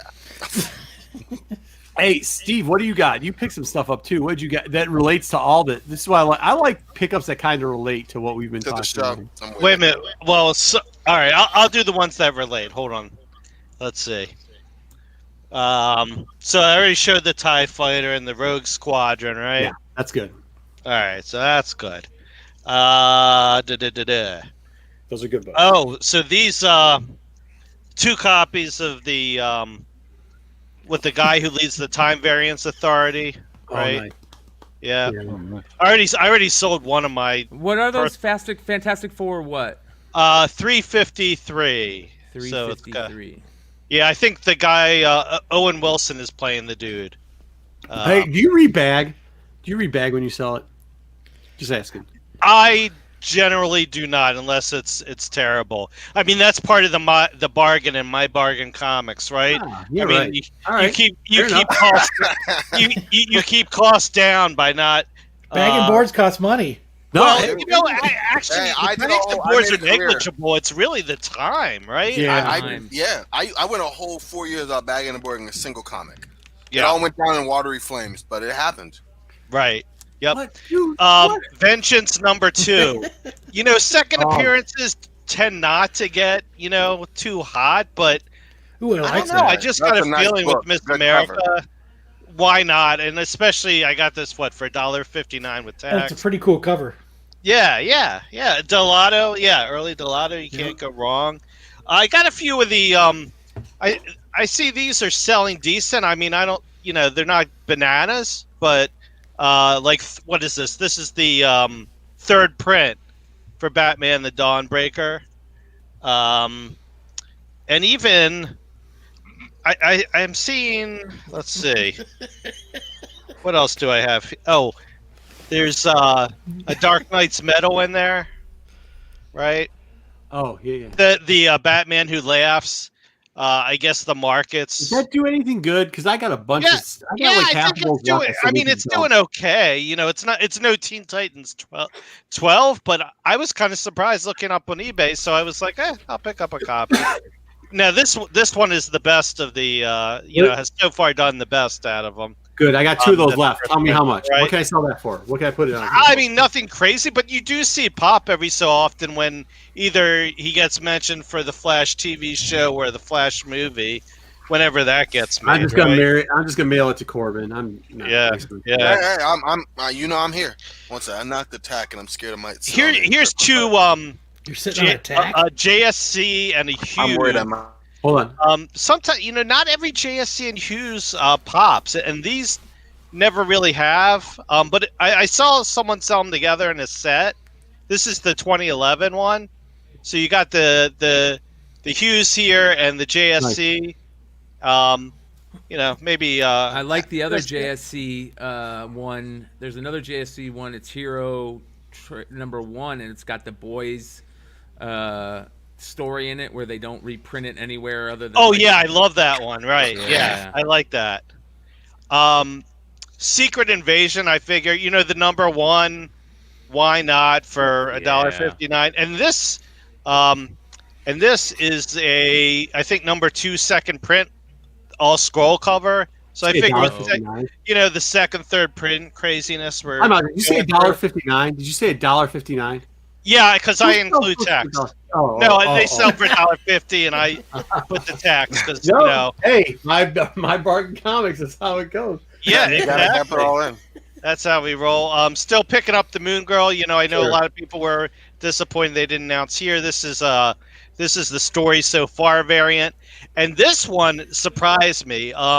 This is the first Princess Fisk. This is the second print. Second print cover Ghost. Now the first print has the Kingpin and Princess like full on the cover. This one just has it there.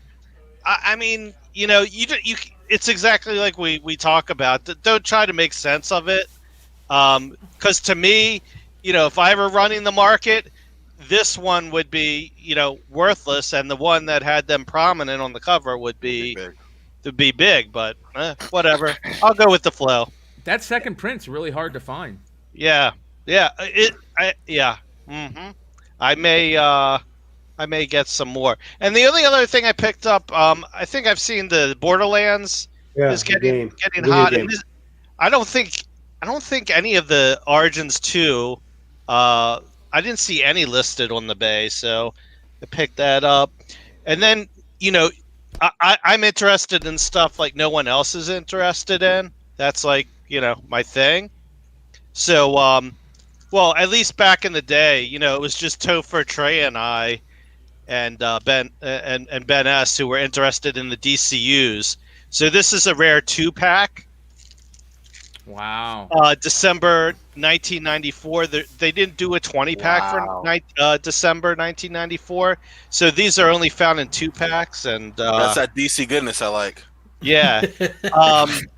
If you guys go to www.mybargaincomics.com, there's a huge article on DC promo comics. This is in one of the many Con Ed promo comics.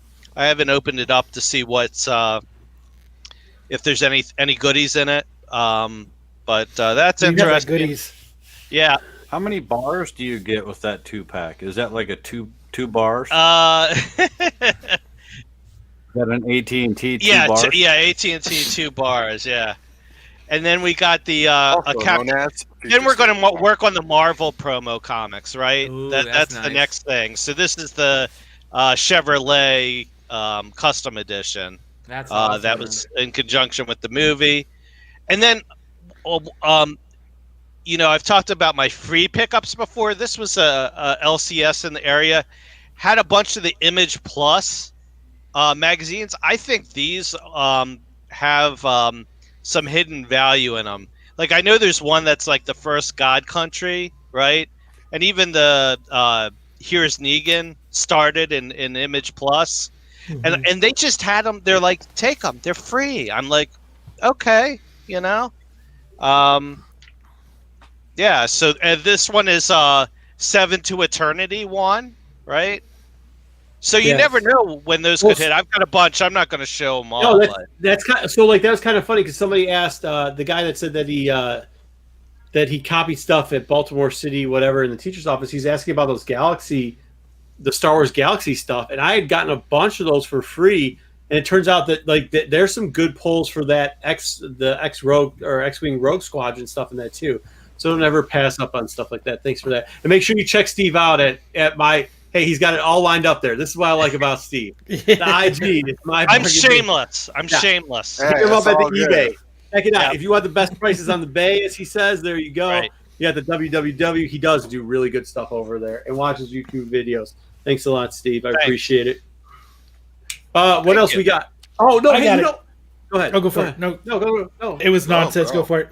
Well, I was just gonna ask, with all this news out there, and I hope the chat can kind of get in and help us out here. Like, for the longest time, it's been great with Star Wars stuff, right? Like, it's been really good because that's the only thing we have, right? Like, DC's not wasn't playing anything. Everybody knew that that the Black Widow was just that's straight trash. So like, what else did you have to spec out on there, right? And I think that was kind of somebody was making a comment earlier. They're like, dude, the Star Wars bins are just straight tore up.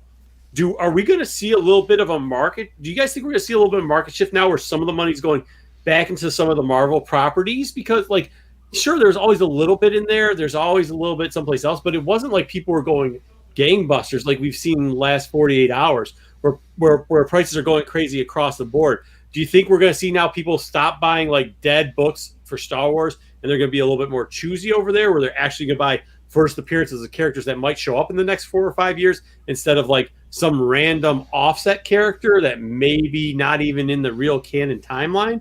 Or do you think it's still going to be absolutely bonkers with the Star Wars stuff, and then going to be completely bonkers, and now we're going to see people picking up like first ball cat something else, you know what I mean, like some crazy Fifth Element character that's not even like first time a chair has a symbiote on it or something? Because that's what they're doing in Star Wars. Like they're literally buying like stuff that makes like, wow, that's not even something a Star Wars collector, and I know thousands of Star Wars collectors that are like, yeah, I would never spend money on some junk like that, and it's selling for like $100-$200 on the old bay, as Steve put it. Like, do you think we're going to start seeing a slowdown on that and just like more quality buying, or do you think it's going to be just like the wild west still because everybody's tied up here? What do you guys think? It's the wild west. I think everybody's trying to scoop up whatever they can so that they can be ahead of the curve.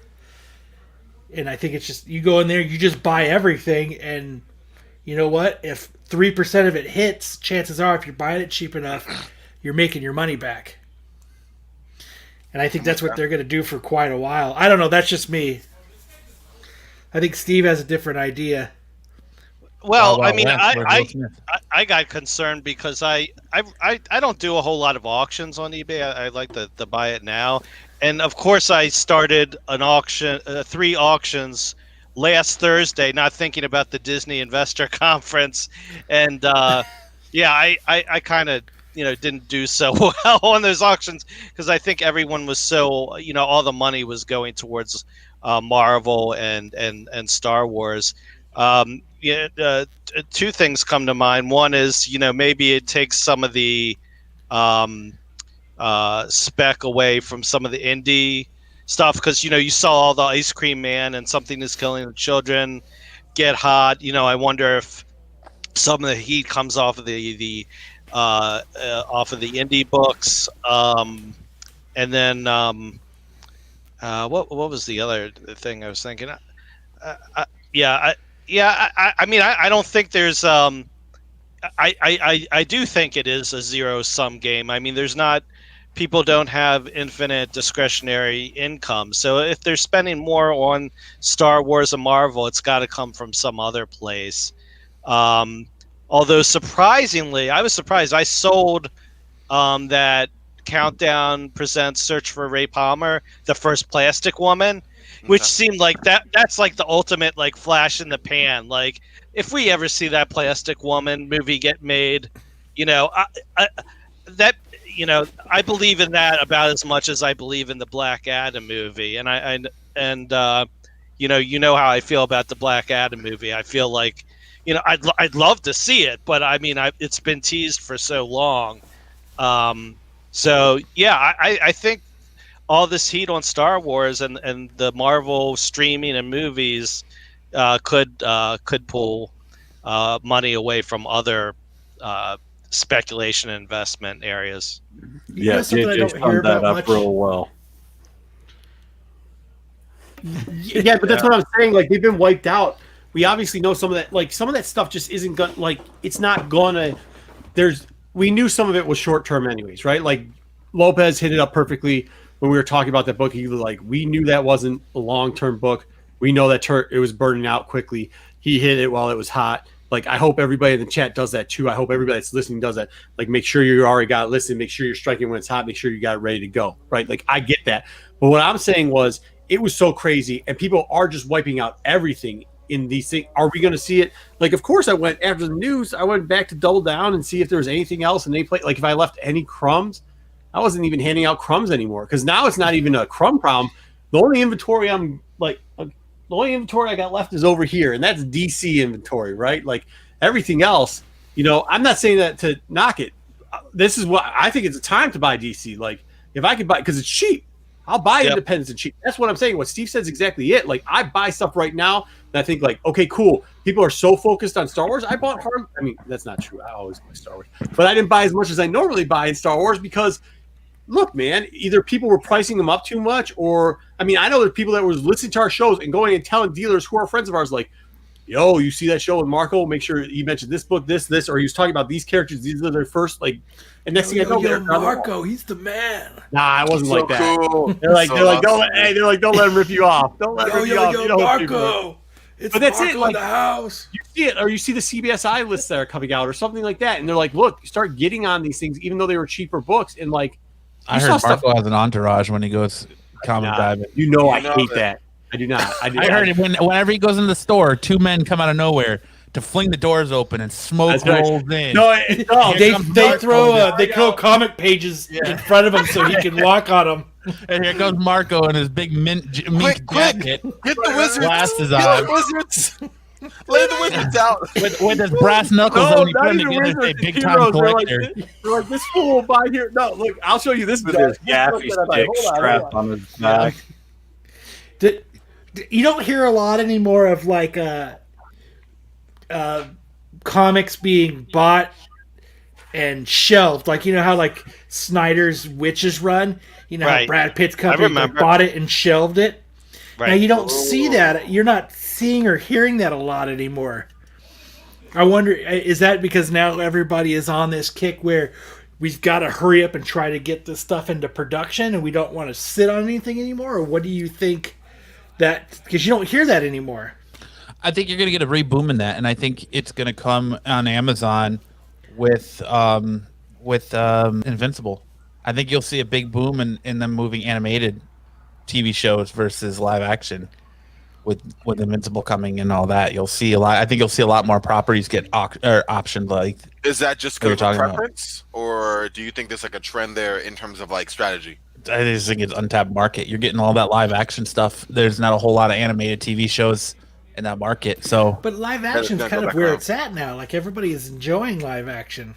Well, that's the thing. Are they enjoying it like right now, and you can loop back into animated because of that, or is like animated a thing of the past, and now live action is where it will always be? Because you're right, What that's if where look- it's at right now. But What If looked really, really good, man. it It did. didn't look like your same old mom. It reminded me of a game, actually. It looked like the animation that could easily be a video game. It did, When but I want when T'Challa hit that button in the Star Yep. Wars mask, I was Yep. like, holy shit, that is amazing. And that'll be the last time we probably, I mean, as far as the Marvel thing, for sure, get Chadwick Boseman on there. So that's kind of sick in that way, yeah. What did you guys think about that? I thought that was very cool that they said that they will not recast him. I thought it was very interesting too because, they could miss out on a lot of money by doing this, and I respect that. I really do respect it. A certain saber cutting comic seller said the same thing I saw, but I'm with you on that in the sense that like I respect that they're not going to go that way. but it's a just- bummer. Exactly, but It's a then I bummer guess we're not also gonna from get a, Black Panther. Or from a storytelling perspective, T'Challa. how are they gonna? Yes, I how are they always gonna go for a respect thing, but like, Well, that's what I mean from a storytelling perspective. but if it how are was they gonna go somebody with that? else, they keep filling. I mean, they fill the shoes Shuri. any other time. Why would they Yeah. not? Why him? Did you think there was going? I think because the circumstances of it are different. You know what I mean? Did you think it was going to be Shuri eventually, anyways? Though, didn't you think Yeah. it was good? Like after I had Not this quickly, doubts. but, like, I had after- doubts until recently, until Really? they Why? made this announcement, because I really didn't think that they were gonna go to put that. Listen, Black Panther made a shit ton of money, and not only Yes, it that, it was one of Terrible those movies movie. that it was It one of was those not. movies that like It wasn't that separated that movies to like a cultural phenomena to something that was like super important. You felt it was important. You know what I mean? Even I remember While being overrated. I don't think it was overrated at all. I thought it was very good. And here's another great that point action about it. scene. Time out. That The- action scene. sorry, Brian, not to cut you off. That action scene in the bar set the limit for what action scenes we're going to start looking like in the casino bar thing. Set the limit for what action scenes we're going to be further on in a lot of movies, man. So like overrated. Maybe what I mean by that is I did not like the finish. Like that final battle between him and Golden Jaguar felt so much like 2008 Iron Man for me. And that's like, you're right. Every time the movie comes on, I have to watch. It's a good movie. I think it's, and culturally, I feel like it's blown itself out of like the actual storytelling part of it. You know what I mean? Like, can you criticize the fact that the story, while being good, wasn't super deep, while also not disrespecting what it meant? Because I think you can do both. You know what I mean? Like, the movie itself is a good movie. Could have been a lot better, yes. I think that people mix the cultural impact, and yes, it has a major one, even for myself, and have mixed that with the movie so much so they're intertwined. And it's like, well, hold up now. You know what I mean? Like, then it becomes almost disrespectful to say that it's like not in my top 10 Marvel movies. Like, what, are you kidding me? Like, for me it is, but I'm just saying, like, I think that there's a look, parity there, you know? Look, I think people are always gonna have that problem and everybody's gonna push their own views on it. Yeah. Why I think it was one of the top 10s was because actually the graphics, the storyline was tight enough. It was a superhero movie, but they also did like the fight scenes weren't really fake. Like, it wasn't like throwing punches. There was no, like, you didn't the get whole to be movie was fake. But that last fight, Kyle. Another reason why that was so good and the story was so good is because it made you love a villain. Yeah. Like, now, how many of people loved Killmonger true. in that? Like, they did not want Killmonger to die. Like, no. And good storytelling makes you love a villain. That like Game of Thrones, like I always bring it back to like Game of Thrones, and that I know shit is real. With Jamie Lannister. Jamie Lannister, you hated the first 2 seasons, but a good storyteller will turn that character into somebody that you root for, the hero's journey. Yeah, and I want to touch on something you said, Brian. In terms of how they're going to handle it, I think they'll do it the same way they did. Remember the Dark Knight trilogy with Heath Ledger's Joker? Like, he didn't die. He was taken into custody, and then we just never heard about him again. Yeah. Like, I think they're going to do something similar. Like, they might make a reference because you kind of have to. And, I mean, but in terms of that sudden disappearance, like, we're just, as someone in the comments saying, focus more on Wakanda. They just, like, hey, something happened. I'm not sure how they're going to explain it away, but they're going to make sure it's quick, to the point, decisive, move on, and then go, moving forward. I mean, if they can bring Tupac back, they can bring Black Panther back. I'm glad. I mean, they're bringing Black Panther some other way, but like, we see that a lot. We saw that in terms of Marvel. It's not the first time Marvel has had to do. I'm glad they're not recasting, but we saw how they recasted War Machine, and they had Cheeto say one sentence. Next time, baby. Acknowledge, yeah. But no, I'm saying when Cheeto came in, he said something like, and it was funny because it worked for both the scene he was in, but also for like his role, which is, I'm here, it's different, get used to it. Boom. He said it, and they moved on from that. And then I think they're going to do something similar, where they have to acknowledge, of course, but it can't be like Far From Home, where they spend the entire movie on the legacy and importance of him, because you have to keep it going, and you don't want to live in the shadow of that character and not have said character. But you didn't think there was already a plan in place of having her like a black? See, that's why I think it's going to be an easier. And unfortunately, like, I like them, but like, it's going to be an easier transition, is what I'm saying. I don't think it's going to be such a difference in transition. I think the War Machine, he was a minor character, so it's easier to do something with a minor character. Not Terrence Howard there, but yeah, I see what you're saying. Like, you can't get me every time I look at Cheeto, I just say next time, baby. Like, every time. I like Cheeto because what was it? Was it the remake of Ocean's 11 where Cheeto was in it or whatever? Anyways, hey, I want to just shout out Dennis from Wonder World's Comics real quickly. Hey, appreciate you reposting our video on your our Thursday video on your Facebook page. We did see it. We do appreciate it. I'm just waiting for you to repost this one. Yeah, and we appreciate everything y'all. We appreciate everything y'all do out there for us. But yeah, I think that was like the move on, right? Like, so I think it is, and I think that's going to be one of my top 5. But I understand what you're saying too. I think people have different opinions on why stuff's going to be good, but you can't focus on that. It's still a good movie. The next one's still going to be good too. Yeah. Killmonger was great, and maybe you never know. But didn't they bring Killmonger back in the comics? Wasn't somebody like Madam Slay? That's all Mel spec. Oh, that's Mighty Mel V spec. That's interesting. Man, they got my black card canceled at a hotel in Baltimore, so we still aren't talking, but we'll talk one of these days. Everyone's going, Shiri, what do you think if you see someone like M'Baku take up the mantle? Somebody else versus her right off the bat. M'Baku? No, I see what you mean. Your Baku. No, I get what you're saying. I think it's pretty much clearly going to be Shuri. I don't think we're going to see someone else and go, oh my gosh, I didn't see it out there. Dwayne. But I'm with you. It'd be interesting. I just think like this one, especially in a move like this, with the situation that it is, you can't afford to be missing. Go with what everyone's expecting. Like, this is fine to go for the solid play. You know what I mean? Exactly. Shuri's that. She's almost in the Tom Holland role of being someone young enough that you can get maybe 3-4 movies out of if you need to. You know what I mean? She's got a lot of controversy. That actress has got a lot of controversy around her now. Yeah, but I mean, doesn't the Mandalorian actress have a lot of controversy? Yeah, dude, just shut off. If you guys want to have controversy, go on Jerry Springer, bro. Like, shut off the Twitters. Nobody cares. Hey, what the fuck's up with the new Mandalorian where he took off his goddamn hat so he can get his face scammed? The fuck is up with that? Yeah. Okay. So once again, by the way, before everybody said it was because he was crying that he wanted more FaceTime. Do you remember this was shot way? Get a goddamn iPhone then. It was shot way before and already edited before that even rumor came out that's for rumor for season 3. So once again, you know, I mean, if you're gonna follow is it a rumor though? Because I've heard that they've pulled him. You won't see him in the Mando armor anymore. He's just gonna do the voice. And he will not be in the Mando armor for season 3 at all. I thought that was confirmed. Well, maybe why? Why? Because he showed his face. Or what? He got mad that he's not getting. He's a big name actor and he's not getting enough FaceTime on Mandalorian. Except for 2 points. He re-signed his contract before season 2 was done for even more money. So what's he complaining about? He must not have been that mad because that could have been a negotiation point. And number 2, he was already referenced to take off his helmet earlier. They were setting it up that by the end of the season. I thought that was part of his thing. Like, he liked the fact that he didn't have to take it off. Like, I thought he liked even... Get off Twitters and social medias of those people. They were the same ones telling you Old Republic was going to roll out in this special. We told you last week. My favorite rumor on Thursday morning was that there was going to be a solo streaming series. Wait. Yeah. I don't think Solo Wookiee needs a streaming series. That's what I was thinking the same thing. Yeah, I don't think they were talking about Solo Wookiee either. Yeah. We don't need big name actors. I'm about to say, no name Star Wars actors. is no name actors. Exactly.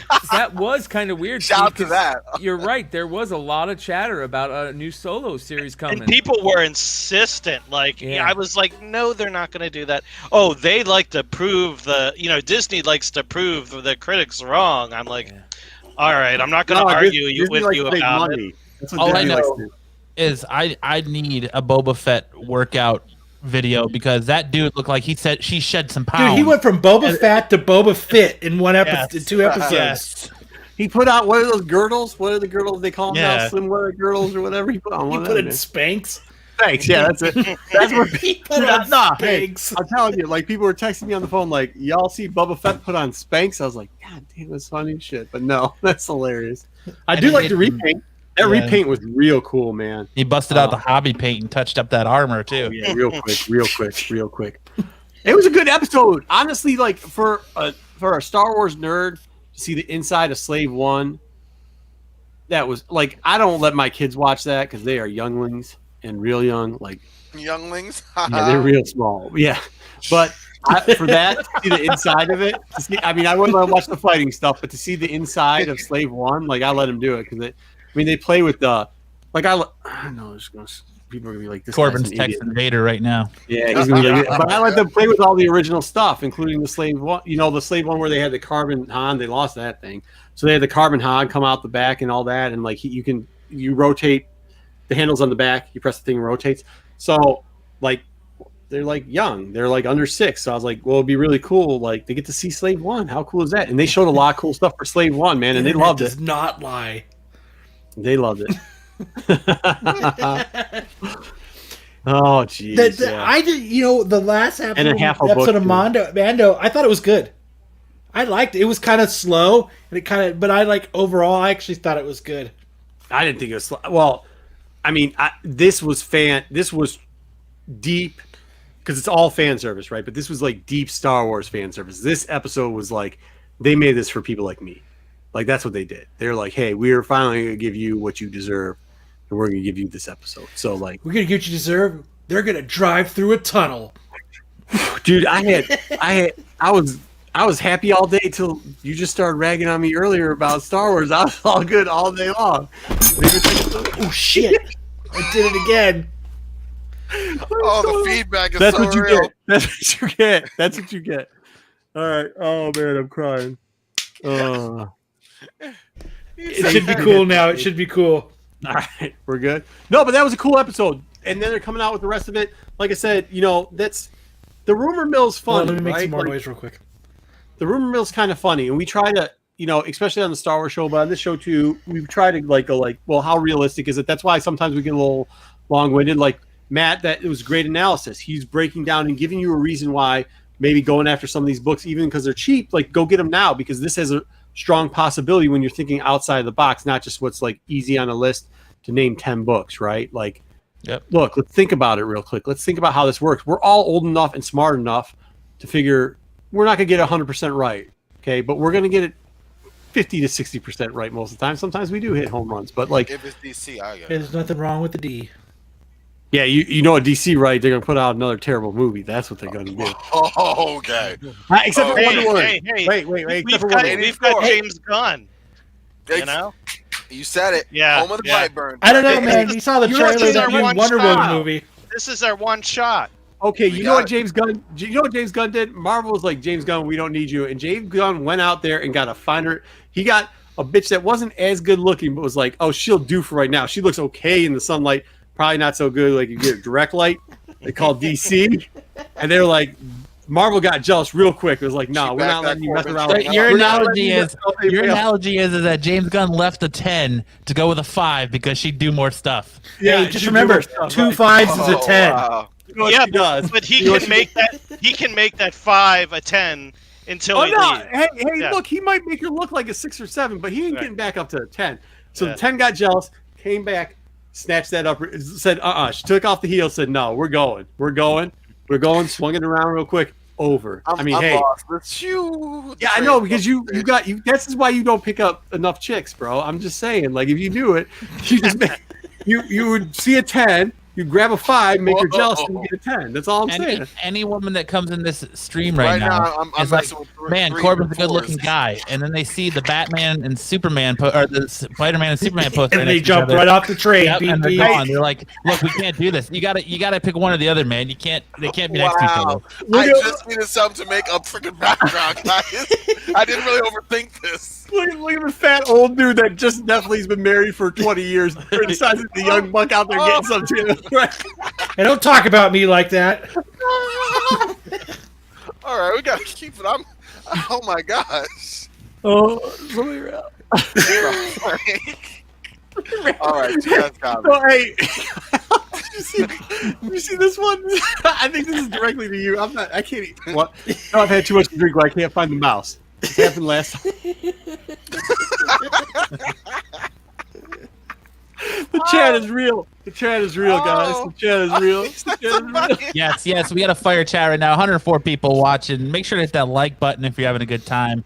And you're enjoying the content. It goes a long way to helping We us might have out. to get him on a show. Dwayne just is coming with it, dude, all night long. Dude, he's got all the jokes. He has them all locked down. DC is gonna come back. Trust me, they'll be fine. Yeah, it's going to be the new Suicide Squad movie. Oh, Yes, and the spin-off comic from Future State. Let's get it, baby. All I right. don't know. I'm not excited about Future Steve and me gotta be alive about it, huh? Yeah, I'm glad. It's some hope. It's something I think I'm intrigued. okay, let me ask you I'd rather be pleasantly surprised. That's what she There you said. 10 said. Hey, but JJ brought it up Actually, earlier. JJ kind of brought it up earlier. Like, bigger, but whatever. like if they hit a Batman Beyond, like if they bring that, is that Ugh. what? Please tell me. It would No, be. Kyle and I have been saying this since Absolute Geek. Batman Beyond with Michael Keaton as Old Man Bruce Wayne is $1 billion movie. Yeah, you guys haven't seen it for a second now. We've been saying it for years. I think It's a no-brainer. They just that's won't ever kind do of- it. You Yeah. shut your mouth, Wonder World Comics. I mean, DC's they not might. done. I'm just playing. They might. How I is this know. very multiverse? It's been good, man. It's been good. But no, okay. But here, I think they might do it depending on how the next movie works. You know, I mean, they're already gonna have these guys in there. Maybe they realize that wow, bringing these guys back really kicked that nostalgia factor in the market, and now we can do that Batman Beyond that we've been trying to do for years or talked about for years. You know what I mean? Maybe this is Okay, it's been No. very- What's that going? Why he's bringing up that book? What's that? Go ahead and put what that book's going for. That's why he put that book up. Stupid amount of money. Yeah, it's going up for a lot of money. Uh, Won't last. Won't last.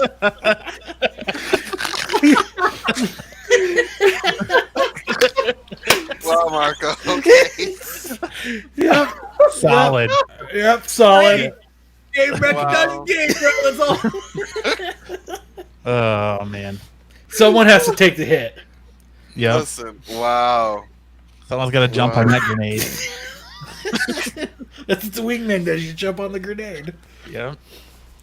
All right, where the hell are we? I don't know where we are, guys. It's like Comic Spheres came and went. The station is gone. Trains just blown up. What are we talking about?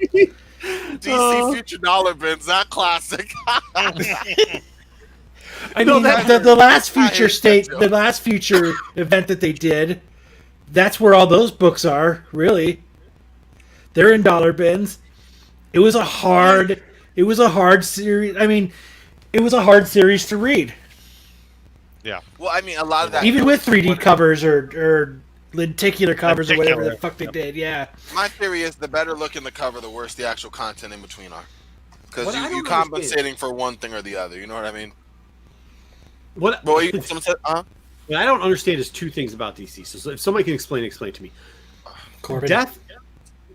Well, no, Here we but go again. It Death stands for Metal. dumpster comics. Well, yeah, that's all you need to know. No, that's Dude, not. hey, look, man, look. You guys know because I'm sending some out to you. Like Silver Age and Golden DC. Look, man, it's good money. It's just flat out good money. But my question is this: you had Dark Metal, which I was like, this is straight trash, but apparently fans liked. They liked it. They actually like. It wasn't just speculators or whatever else. People were reading that book and picking it up, especially a lot of the off-spins. That's why the Flash off-spin came out pretty well and stuff like that, correct? Will we agree on that, or are we going to say no? I don't know. I wasn't a fan. I mean, Yeah, I wasn't a fan. I think there earlier. were a lot of people who weren't fans. I think part of it is just Snyder's internal pull within the company. You know, he just, sort Got that of, weight. he's the golden boy, and it was like, oh, hard rock with Capullo, and we're gonna do metal, and then we're gonna do death metal, and But I would see. Steve, that's how Speed they metal. pitched it. Just the way you said it, Steve. well, they Yeah. did. They did. Yeah, I rock mean, on. So this is it. But you're a diehard. I'm talking about like the casual reader of DC seemed to pretty much gravitate to that book, right? Like the casual guy. I don't like, know. well, in my opinion, that's Listen, what it was. okay. Like the casual guy was kind of going towards that book. Okay. I was like, okay, cool. And then it kind of like, I don't know what happened to it. I don't know what the heck happened to it. Like I don't Right. even know if that's not going. You know what I'm saying? Same thing with the what was it, the clock or whatever? Doomsday clock. Doomsday? It was that Yeah. yeah. They put out- there's I'm people- gonna bring up a really weird thing that might sure. not be the best way to put it, but I feel like DC after New 52, they tried to do this like go woke type stuff, and they did it in a really bad way where the writing wasn't good, whereas Marvel, the characters that they created when they did it, the characters kind of stuck. A lot of the characters that DC did it with, it felt like it didn't work, and I felt like a lot of that writing at that time was really bad after New 52. I don't know, dude, because that sounds. If that's the case, then I'm buying all that stuff right now out of the $15 because that's the exact same stuff a lot of people said about Marvel. There's a lot of stuff coming out, and I have a lot of stuff that's hitting right now because a lot of those characters, people were saying the exact same thing about. So, are you talking about the Rebirth stuff, Brian? Yeah, I'm talking about like a lot of the Rebirth stuff. I'm trying to even think of what was woke out. It just out of that. Well, they did like a lot of they tried to take a lot of their main characters. It's kind of like what they're doing in Future State now, but they did it with different characters. They tried to take a lot of their main characters and make them new people, and it didn't work. And I think they tried to do that, if I remember correctly, like in the Batman universe, they tried to do it with Batwing and They did it with a lot of other characters. That was New 52. Yeah, right? sorry, New 52. Yeah. Okay, Yeah, that's yeah. why I was confused. Yeah. Okay. Yeah. So, I don't know. Maybe that just stuff wasn't written as well as the Marvel stuff. I have to agree with you on that. I don't know. That Marvel stuff set people. You can say what you want, but there was a Diamond Summit where somebody was screaming about that stuff in Marvel. Hold on. That's all fine and dandy, but Miles took off pretty quickly. Kamala Khan took off very quickly. Spider-Gwen took off like a rocket. Silk had a little bit of a takeoff, but Spider-Gwen totally muted that shit. All those characters that are hot now, other than like Riri, maybe. I don't remember Riri if she was hot right out the gate. But Spider-Gwen and Miles and all those. No, come on, man. You could get the Ultimates. You could get those. They were easy to get, especially when they later on. They might have been easy to get, but the characters, people loved them. People were talking about him all the place. They thought Spider-Gwen was going to be a joke, and the fans loved that character. They were talking about her. Not that I know Gwenpool, but Gwenpool was like a joke cover. I mean, no, absolutely, yeah, the Howard, yeah. Way better writing at Marvel. Way better at maybe not a production team, but a team that heads everything and that moves the direction of the company. I don't know. Maybe just DC just didn't have the right people in the right place because they almost were cookie cutter. They were doing the exact same thing. It just one didn't work for the other. I think it's different. I'm going to bring up because I went to Doomsday Clock and then let me finish off my last one, and then Nomi. Because that just hit. That was dead spec for a long time. I understand, but what I'm saying is like when you start looking, didn't take off. Right, when you start looking at them like Doomsday Clock, it was like you put out 2 issues and then it took a year to fit. Like you can't do that, right? Like I get that portion. You can't do. And with Nomi, it was 6 issues. It was a mini, and they had heat on it, and then they just because it was hot when it came out the gate, man. I mean, what was that number 1's got? Was it 3 or 4 prints on that? And it wasn't small print either. It was a large print too, and like they had the heat, but like what? That's a decision-making thing, I guess. I think that's what's hindering DC more. Like, even when they had the rollout of Metal, which I know you didn't like, Steve, but they also had like 3 other Batman books or 4 other Batman books at the time. Right. The one-shots were actually better than the main event. And I have been catching up on Death Metal lately. I think Death Metal actually is better than the Metal. So... that's an improvement, I imagine, then. I'm not a fan of either of them, but like I think it's just like a literary kind of cup of tea thing. Yeah, I mean, look, but there's people, dude, how many people do we hear when they first bought it? You know, people were not happy about, this is what the House of Mouse does. They ruin everything. They're going to kill it. I mean, Star Wars, we had our whole thing with, we've had it all. I mean, even Lopez. You don't like your fearless leader, Kathleen Kennedy?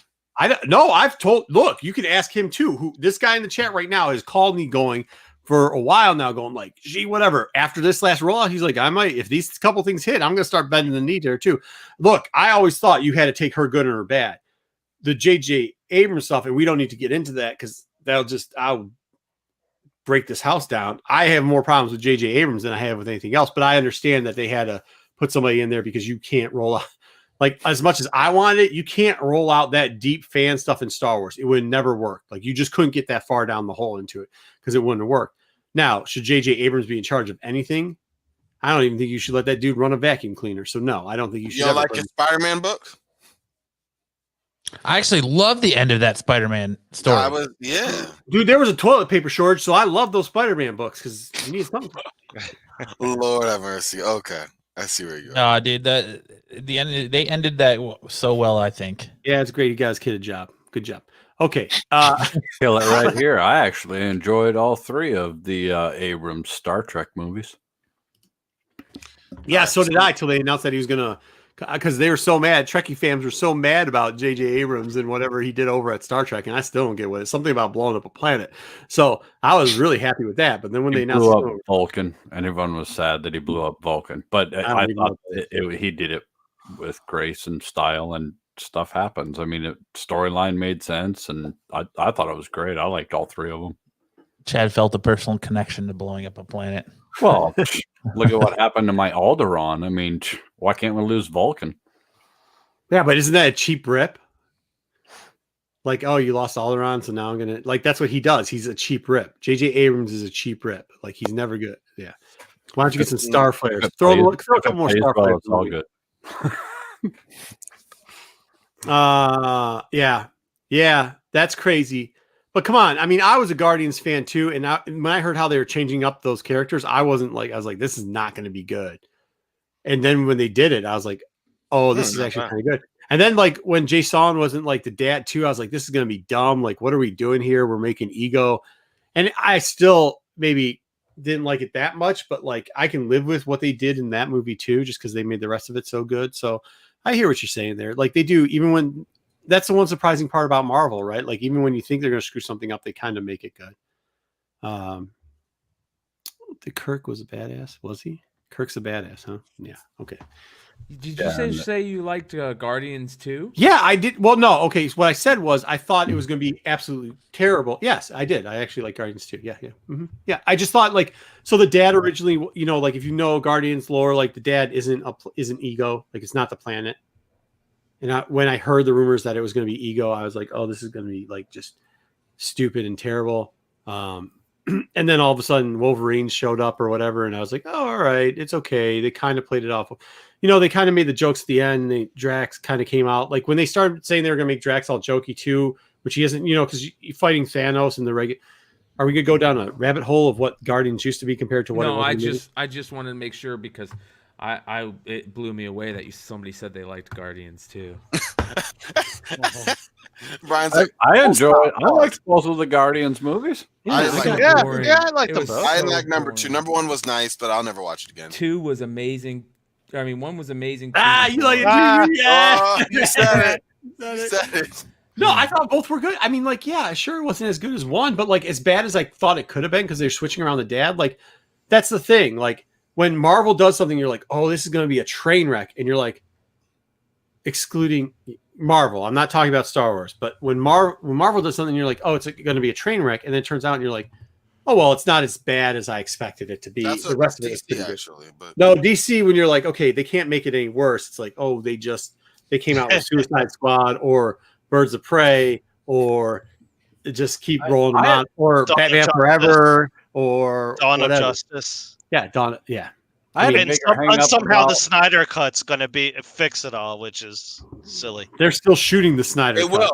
It will though. It's going to. No, I mean, come on. They're going to develop it. They're taking their time on this. You've seen Batman versus Superman: Dawn of Justice. I know. At what point do we stop calling it a Snyder cut and just it's Snyder's Justice League? Just quit. Well, then there you go. It's not even the same movie reshooting it. They're reshooting a lot of stuff. And I'm glad that they are. This movie, once we watch this, we're gonna look back in a whole new light on what was done before and go, you know what? I hope everyone marks. You know, when it comes out, you get roasted. Time out, dude. Brian's pissed all of Michigan off at this point. They're coming for Brian. He's like, look, even Dennis down there. I love Baby Groot. Don't get me wrong. Baby Groot was great. If you saw earlier in this episode, I said Baby Groot is an iconic. Groot's an iconic character. What James Gunn did with Groot, like, that's game over. That first movie was knock out the park. Real deal. And by the way, for you Detroit boys, my mom grew up in Detroit, so. Everybody knows 8 Mile, dude. Everybody knows 8 Mile. Hey, my mom lived in Livonia, brother, too. So. Oh yeah, right down. Yeah, there we go, brother. What were you selling off of the shelf before? He's name dropping now. Baby Groot. You were selling Groot. All things Groot. Everybody loved Groot. I bought kid, like adult, children. I did little planners. I brought little planners where it's Groot, and you can put a little weed seed in his head and grow a weed plant. Yeah. I got those planners for my girl. We got magnets on the fridge. I got a little dancing one that's solar that just sits and wiggles back and forth. Baby Yoda 5 years ago. Yeah, absolutely. Maybe that's what gave him the idea for Baby Yoda. It could have been. All we need is a baby Batman, and DC will have $1 billion franchise. No, Baby Darkseid. Well, there you go. Baby Darkseid. That was They did badass that in when Metal. Batman. That was one good thing out of Metal when he held Baby. I mean, it was kind of cheesy, but it was still kind of cool when he held Baby, Darkseid. And One of my favorite Justice League cartoons is when No, it will not be trash. What's that girl's name? not. The spellcaster girl and her son cast Raven? that spell and turns them all into. They have to turn it. She puts them in the other world. The old what the hell is that world? And so Batman and Wonder Woman and Flash and all of them have to become children under the age of 18 to come back and fight him. Do you guys not watch the cartoons, the Justice League cartoons? Definitely. Easy. Come on. It's man. been a while. You know that he's got the dark side in him. He's going to destroy that little plant. Yeah, it's a wrap. You know what though? I think we have to look. I know we like making fun of the train and everything else that's going on here, but like honestly, if you're somebody who resells stuff, like we need, as much as it's fun to make fun of DC, like, and they for years were trying to clown on Marvel, especially with the new. I get all that, but like we need them to do well. Like we have to pull them for doing well, right? Like because that's where, like, that's all that's left in the bins. There's nothing left, bro. Like people are taking everything. They're taking everything. So like that's kind of what we need. We do need this output of like. I got my fingers crossed every time I hear DC news. I'm sad that it lets me down, but like, I'm just gonna remove Corbin for this. Whoa! Hey, no, listen. By the time it's done, that's all I'm saying. by the time it's done, I'm gonna be in 20 years past me being dead in the grave. I'm man. not sure what weed you smoke, Corbin, but that is It's the Shasta. Someone spiked his that Shasta. is the fucking Chiba right there, dude. That is the Colorado weed. Listen, You got the Colorado skunk. Snyder Chat's gonna change the game. That's all I'm saying. You mark my words. You heard it here first. You know, the only version of Batman versus Superman: Dawn of Justice I watched was the director's cut, and I can't imagine what the regular theatrical version of Dawn of Justice was. So I don't see how a Snyder cut of Justice League is going to make it bad. I just don't get He's it. gonna flesh Like, it out. We got some reshoots, what did- time, benefit you know, of what- hindsight. What did he? What movie did he do that was so great that we think he? I don't know. I just don't get it. I know what you're saying. You're saying like, what is his background? But What's I would his have track to go, record? Yeah. I would have to go to Watchmen, and I have to say that even though there was some stupid ideas in Dawn of Justice, they were on the right track. Midway through, they lost the rails. Like they could have restructured the story differently, but like I liked what they were building up to. You know what I mean? Like that movie wasn't totally garbage. It just got garbage like after the halfway point, and then it was like, oh, what am I watching? Right about the part time you see Martha. Like that part, up to that part, I actually thought it was okay. And then once that happened, I was like, oh, I even overlooked the gun thing. But once that happened, I was like, yeah, I'm out. Like, I'm out, boys. So I think there's hope. That's all I'm saying. But you give it time. I think over the last, I'll have to say, they did a great job on the trailer. The trailer looked actually good for the Snyder cut. They did a good job, but Yes. I agree. I have Yes. to totally agree with that. That as much Thank as I have no desire to even see this freaking Right, Snyder cut, right. and I'm tired of talking about it, they showed that trailer, and I was like, Yep. "Oh, this might Right. be kind of fucking Yeah, good." all right. I There gotta you go. admit it. Slow down. Look, There it this is. is That's what this right. is what I think we need to do. We need to set our bar for You what need the to watch Snyder the cut's going to movie. be like down here, right? Oh, absolutely. And then if it comes anywhere above, like under the table, like that when you get the dog poop on your shoe and you wipe it off, like that low, and then if it's anything above that, then everybody gets a little bit happier. Oh, well, Wait. could have been worse. There it is. Could have been worse. And then people will just- start saying it's good. I just hitched the Corbin train to the Snyder cut. We're gonna ride or die, baby. We're going off the tracks. We're on all the way. Let's do it. It's gonna be amazing. I'm Just setting the don't bar bet on here. it. Just don't do that. No, please. Like don't. over my Superman is. No. I mean, I got a bunch of DC Right. books I can just tell. You can't do that. Please don't do that. I'm I think we excited. just got to be All right. realistic of it. All I think they'd be better off if they would learn. Their animated series knocks it out of the park. They have the best animated shit on the market. They have for years, If they would learn to follow closer to their animated stories, they would do better. Case in point, Wonder Woman. They followed the animated movie that came out years before it. This was and you, they wasn't followed it it? very closely, and they knocked it out of the park. Everyone went, wow, that was a good fucking movie. Well, yeah, they already had it written and done up, and they already knew what they were going to shoot, and they already knew very similarly of how they wanted to follow it, and they did good because they already had an example. Aquaman, same thing. They followed very closely, and they should have done it closer. It would have been a better movie, but they followed it closer and modeled the movie very much after the animated feature, and it was a pretty big hit for them. If they would follow the Batman versus Superman animated movie, they would have fucking killed it, because the animated feature was actually pretty good, and the actual live movie was trash, man. It was horrible. There was so many good things that Warner Brothers has done in the animation feature market, and they're killing Marvel in that market, by the way. And they are not following their line that they already have set, and that line is already successful. Why are you not following that? If you're going to do Justice League, go back to Justice League Unlimited. Those 4 seasons are some of the best animated cartoon work ever done, in my opinion. They're fucking amazing. Why would you not follow that line and do live action much like that? There's your story for success. Because they want to take things like fantastic shows like Teen Titans and give you Teen Titans Go. Don't get me wrong, that was an epic screw up. It's the same reason why we have YA, really making more grounds in the mainstream. You don't think comics. Teen Titans Go was good? I don't know. Versus their regular Teen Titans obviously, TV show. obviously you're going for a totally different audience in that. Exactly. You're not- Teen if Titans you were Go a is fan, one of the gonna most say. classic comic things ever created. Like, I hate even it. on Earth, I mean, don't get me wrong, it's funny, but compared Like- to Teen Titans, the animated Teen Titans that gave you I so agree. much that you're you're not gaining new. If you're a younger audience, that I think you're easing them into some DC Yes, with and some that's- jokes that maybe if you're an adult who happens to be watching, go, oh, that's funny. But it's not like you're at all tuning into that like you would mainstream DC animated shows. Not at all. If you were a fan of that, great. If you weren't, you're not going to necessarily be won over. I think it's just a really. We forget though a lot. Like, you're right, Corbin, but we forget a lot that a lot of these fans were fans of that when they were kids, and that's what got them to being these 19, 20-year-old kids now that love these books. That's what I agree with, is that 50%. I'm not a fan of Teen Titans Go. I love the Teen Titans.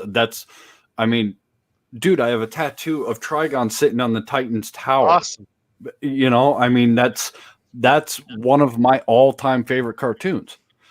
But Teen Titans Go is a great marketing strategy, and they're doing that correct. It doesn't matter how much I like or dislike Teen Titans Go.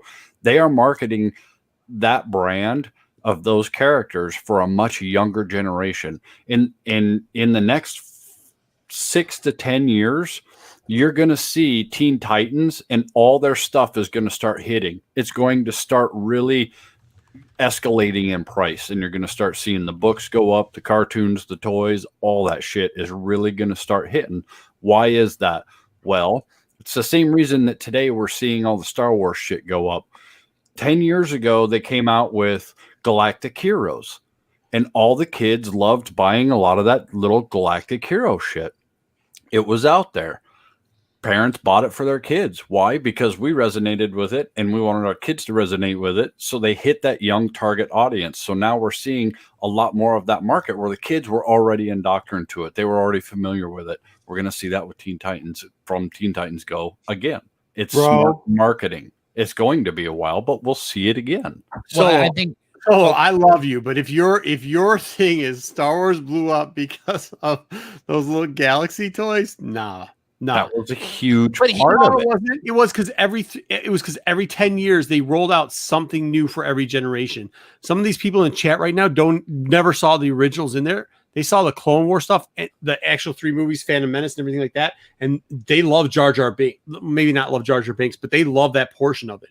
You know what I mean? They never let it go. Absolutely. Some people actually don't know Han shot first. They don't care. They still love that because that came out a couple of years after. Then after they rolled out that, there's the Clone War animation fans, dude. Then after that, the only thing Teen Titans has is a cartoon, bro. And is that even the Teen Titans of what's his name series? True. There is a big toy line it's the from same Teen Titans, a huge toy line.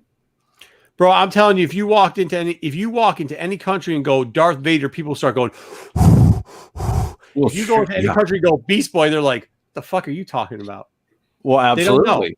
But no you're kid, also, no nothing. You're also talking of 1977 and what 2002? No. I disagree, Marco. I disagree. I think that we don't give a lot of the rest of the world credit for how easy it is to jump on the internet nowadays. A lot of kids are watching these YouTube shows. That's how they grow up. Their parents give them their phone and go, "Here, watch this cartoon on YouTube." You know what I mean? Like, they're coming out the box knowing how to go check out shit on YouTube. So I was wondering, but I get what you're saying, and I hope it's true. Don't get me wrong. But if you're saying that Teen Titans is going to be on the same level as Star Wars, no, it'll never be that big. But you're going to see a bigger, giant rolling of Teen Titans merchandise and products, and a higher demand for it in 6 to 10 years. If I may, Ryan Brooker just said that he was 1 year old when New Hope came out. I want to know who showed him Star Wars, and that's what I'm saying. If parents don't know about the product, sure, you're right. They let them watch all types of stuff on the interwebs or whatever, right? Mm-hmm. But like, people knew about Star Wars on the interwebs, right? Like, so they'll be like, "Hey, watch this Star Wars cartoon that's geared towards you." What we got, Wolfman's Run in what, 83 on Teen Titans? The Teen Titan cartoon came out at what point? Like, we have to wait. Teen Titans have been around since the 50s, right? No. Well, yeah. What? When was their first book? When did they first get introduced? Book where she's carrying what was that? I thought that was late 60s. Is it late 60s? Let's see here. Whatever it is, my point is this: like, but still, that's not Main Street like it was Star Wars. You have to get these parents. If you're going to trickle it down to the kids and then the next generation after that, you have to get the parents. Okay, you have to get the parents in love with it. Is my point. Okay, you have to get the parents in love with it. All parents knew Star Wars. It was the biggest hit ever. So when something else Star Wars came out, they let those kids watch Star Wars stuff. It was the cartoon, it was a new movie, it was Jar Jar Binks. Who cares? Sure. Even if they didn't like it. Teen Titans, that cartoon, which is phenomenal. It does great. But that generation has to go 2 generations for us to get a kickback from it. And when are we going to get that? I get what you're saying. That's true. See what I'm saying? I don't think it has to go a full 2 generations. I see what you're saying, but I don't think it has to go that far. I would agree that now we definitely are that far into Star Wars, and that's part of the reason we have so much now. But I don't think it has to go quite that far. And I'm not saying by any means in 10 years you're going to see Teen Titans books or anything go for anything or make a market anywhere near Star Wars. But you're going to see their market a hell of a lot more bigger than what it is now. That might be one of the greatest I'm coming over to Ray's ever, house. right? I'm going over to Ray's house. Can you imagine that childhood growing up, being 5 years old in 1980? Your aunt worked at the Kenner Toy Factory. Game over. That could have been like one of the greatest childhoods ever. Like, just imagine the stuff that guy got. Holy shit, Raid. And Dennis, I think that Marvel has closed the gap, but I think everybody underestimated. Like everybody, like I said, everybody knows who Darth Vader is. Agreed. Anywhere. Everybody knows who Darth Vader is. Yeah, Darth Vader's the greatest villain since the devil. He is the greatest. Yes, there's never going to be anybody who passes. I'd say Mr. Freeze, but I'm just kidding. There's never going to be anybody who passes Darth Vader as the greatest villain of all time. There really isn't. The devil. Not close. The devil. Oh, no, the devil doesn't want you to know. Or Prada. I don't know. I think Homelander could give him a run for his money. Oh, Jesus Christ. I'm joking. I'm just joking. Yeah, but like that's kind of what I'm saying. Like I'm all for Teen Titans. I'm stocked in on it. I hope it comes up. I think that's the one property that might have a chance of saving the DC line. But they have to go, 2 big bucks. Man, this guy's gonna make me kind of almost jealous. Almost jealous, huh? Almost. If I got jealous, I'd be jealous. But yeah, that's it. Like that's it. Like I think Teen Titans is the biggest hope. I'm not saying that they aren't. I think that's the biggest hope for DC. But they're gonna keep playing that Batman card over. I mean, they're gonna make as they. I mean, that's what they got. They gave Batman nipples, dude. That's all I'm saying, man. Not a good look, bro. I mean, they're gonna keep doing it. I got nipples, Fokker. Can you milk me? Yeah, right. Oh wait, that wasn't in my Batman voice. I got nipples, Fokker. Can you milk me? That was even worse. I'm Batman. Oh my God. Okay. Yeah, that's it. So Dennis, I'll say that. Yeah, it's on the level, but that's on the Darth Vader's on the level of Mickey Mouse. So that's how crazy. Ooh, I don't know about that. I think he is. There's not cults to Darth Vader, bro. Oh yeah, There's there is. like Mickey Mouse, like Disney fans are straight cultish, bro. No, I know that. Yeah, absolutely. Like, yeah, I get what Disney fans are, but there's definitely. You think there's not fans of Star Wars that are cultish too? Because I'll take you a thing or two, and there there's are a couple, but not like not you, a couple. You go to like a Disney, like Disney fandom is like it's and there's nothing wrong with it. It's cool. I love it. A lot of my good friends are huge Disney fans, but Disney fandom gets crazy deep. Like we talk about Star Wars collectors putting away Star Wars books. They don't hold a candle to Disney fans. Oh, I don't think you understand. When people say, like, this is the one thing I need to explain to people, and they're going to kill me in the chat here, but like when people are like, Star Wars fans are crazy, they've got big money. They do, and they're not buying comic books. Like, if you think Star Wars fans, nah, they're buying about just comic books. I'm talking everything. That's what I'm saying. Like, there's some weird stuff that Star Wars fans, like, when you start getting into like, my pitchfork and torch, the Dutch bootlegs and stuff that they'll buy, like the weirdest things ever that you'll see. Burn this shit down. Yeah, like all the pins that they'll make for themselves. Like there's really some crazy stuff. And yeah, they're not. You're right. There's more. It's more widespread of craziness with Disney. It really is. It's more widespread. I'm not saying that, but the next level where you see that type of like cultish, crazy. Like I hang out with them. Like I go to celebrations and stuff. Like I sit in the line. Nobody. I've never seen a Trekkie in my life. I wish I would. Hey, we don't have a Vader cuts. We don't have a Vader cuts.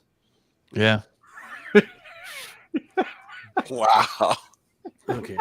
My point being, a Vader cut. Yeah, no Vader. They should take Rogue One, do that whole scene with Vader at the end, and there you go. There's your Vader cut. That thing was dope. Best part of that movie. Dope. I mean, that's like if any movie you want to improve, you just have Vader come in and just start slaying people. Yeah, because that movie was okay for me, and then once that ending scene came, I was like, when they did the Tarkin Initiative stuff, that was really cool. And I was sitting next to this girl, and I was trying to put my arm around her at the time. She's like, "Don't touch me." I was like, "Oh, okay." And then Vader came in. I was like, "Oh, great, okay," and that was good. Hey, all right. Speaking of what Vader, just happened? I don't know. Can someone please fill me in? What just happened? I don't know either. Like, I feel like there was a main conversation and Corbin had a side conversation all by himself. I was describing the scene when I was watching that Vader scene. He was just explaining something about a girl and telling the girl not to touch him. I don't know what's going on. No. I was. And then he's like, "I saw Vader, so I touched myself." I don't know what was going on. Don't touch me, Vader's on. I didn't say that at all. I like his lightsaber. About to ignite. Rogue One, and the movie was ending. I was sitting with this girl, and I went to put my arms around her, and she said, "Don't touch me." And I went, "Okay." So then I put my hands back down. Then the Vader scene came, and I was like, "Oh yes!" And all of a sudden, my rejection didn't matter because I just saw the best part of the movie. "Don't touch me." Yeah, the date went bad. I don't know. I guess I wasn't exciting enough. Point being, it doesn't matter about that. That scene happened, and I remember being like, "Oh dang, I messed up." Was this a first date? You took a first date. It was a Star Wars movie. Oh, I know where you went wrong, dude. Bro. Stop taking him to this stuff, dude. She was like, "This was years ago. I'm just saying dude, that." Like, this reminded me of my. If you were looking to get some that night, you should have went to like, "Hey, they're Aaron Beaches" or something like that. You know, the Notebook, bro. That's a solid first one. There you go. Notebook. All I know is that I felt bad at the time, but then I have the high ground. If you take him to the Notebook and you can quote the movie, she won't care that you're in. That's what I'm telling. This is Eric's talking about exactly what I'm talking about. Like, go to one of those things and see what they spend. It's not costumes, by the way. Don't call them costumes. But like, talk to Leaky Trooper so much about how their charity people for Star Wars pays all that money just to get into the gear for the troopers, or even some of the cosplayer type people that aren't that, the character players. what the character play. Look, it ain't like you're going to Disney World and just throwing on some cheap ears. I know Disney gives away a lot of free stuff, and people will stand in lines for that. But when you got to stand in line for a $14,000 or a $4,000 outfit, that's when I want to see you pay your money, right? And I know, look, I sell Disney stuff too. I know some of that older stuff goes for good, but like Star Wars, there's big money in it. And I'm not talking comic money. I'm talking like super dope, big money and for a lot of those items. And that's all I'm going to say about that. You know what's weird is, can we talk Aja Ventress? I want to talk Aja. Last I saw, the number one selling, they made more money, and this is just net profit. They made more money off selling lightsabers than any other toy ever, right? The second highest thing that Disney made money off of was freaking Mickey Mouse ears. And all the versions, you know, the Daisy ears and all that. That was the second largest thing in the world. Yeah, that's for lightsabers. Yeah, but that's not like fans. Every kid that walks by says they want to be Mickey Mouse, so they sell them at the parks. Like I get that. I get that type of stuff. Like I understand what you're saying there. That's crazy. Like, that blows my mind. Mouse ears. I forgot this. Everybody makes fun of me mispronouncing stuff. I wanted Brian to say Aja Ventress one time to see how he pronounces Aja real quickly. It's Aju Ventress. That's what he said. Steak Aju Ventress. Steak Aju Ventress. And my Darth tip. She's dead, by the way. 20 years. Yep, died in the book. Yes, but I think I forgot what she died, but didn't Dooku kill her? Dooku did. She gave up her life to save Voss. Oh, so yeah. Voss Baby Yoda. I read that book. Very good. Dark Disciples. Yeah, she gave up her life so that Voss could go out and save Baby Yoda, and he could turn back to the light side. And then he doesn't get there in time, and Inquisitor grabs Baby Yoda, and then that's the end. But she's done, so she won't be showing up. She will no longer She will be showing up on 1313, so don't worry about it. Yeah, I don't think we're done seeing her. I think they're gonna. No. I mean, maybe we'll bring a lot of her stuff back. Hey, he's giving you support already. Thank you. She's a good character. Like she honestly is a great character. Lord. She will be coming down the line. I feel like, and I think she's gonna have that look. Like she was a bounty hunter, right? Like with Ahsoka for a minute, and then left that and spent a period there. And I think we might see that period because there's a lot of characters you can put in there. We do know. Let's do it because Marco.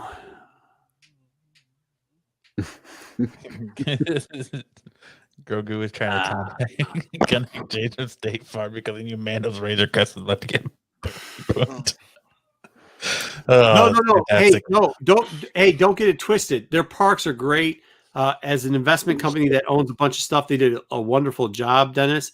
I'm not saying that at all. And obviously, Lucas isn't exactly the best business person. And if you saw what was going on at Marvel, obviously, because comics lose money, and they decide to take their best characters and for somehow make terrible licensing contracts with it. They're not good people. I understand that. But what I'm saying is like that guy DZ, I am so jealous, man. So jealous. I got something for all this Disney Star Wars.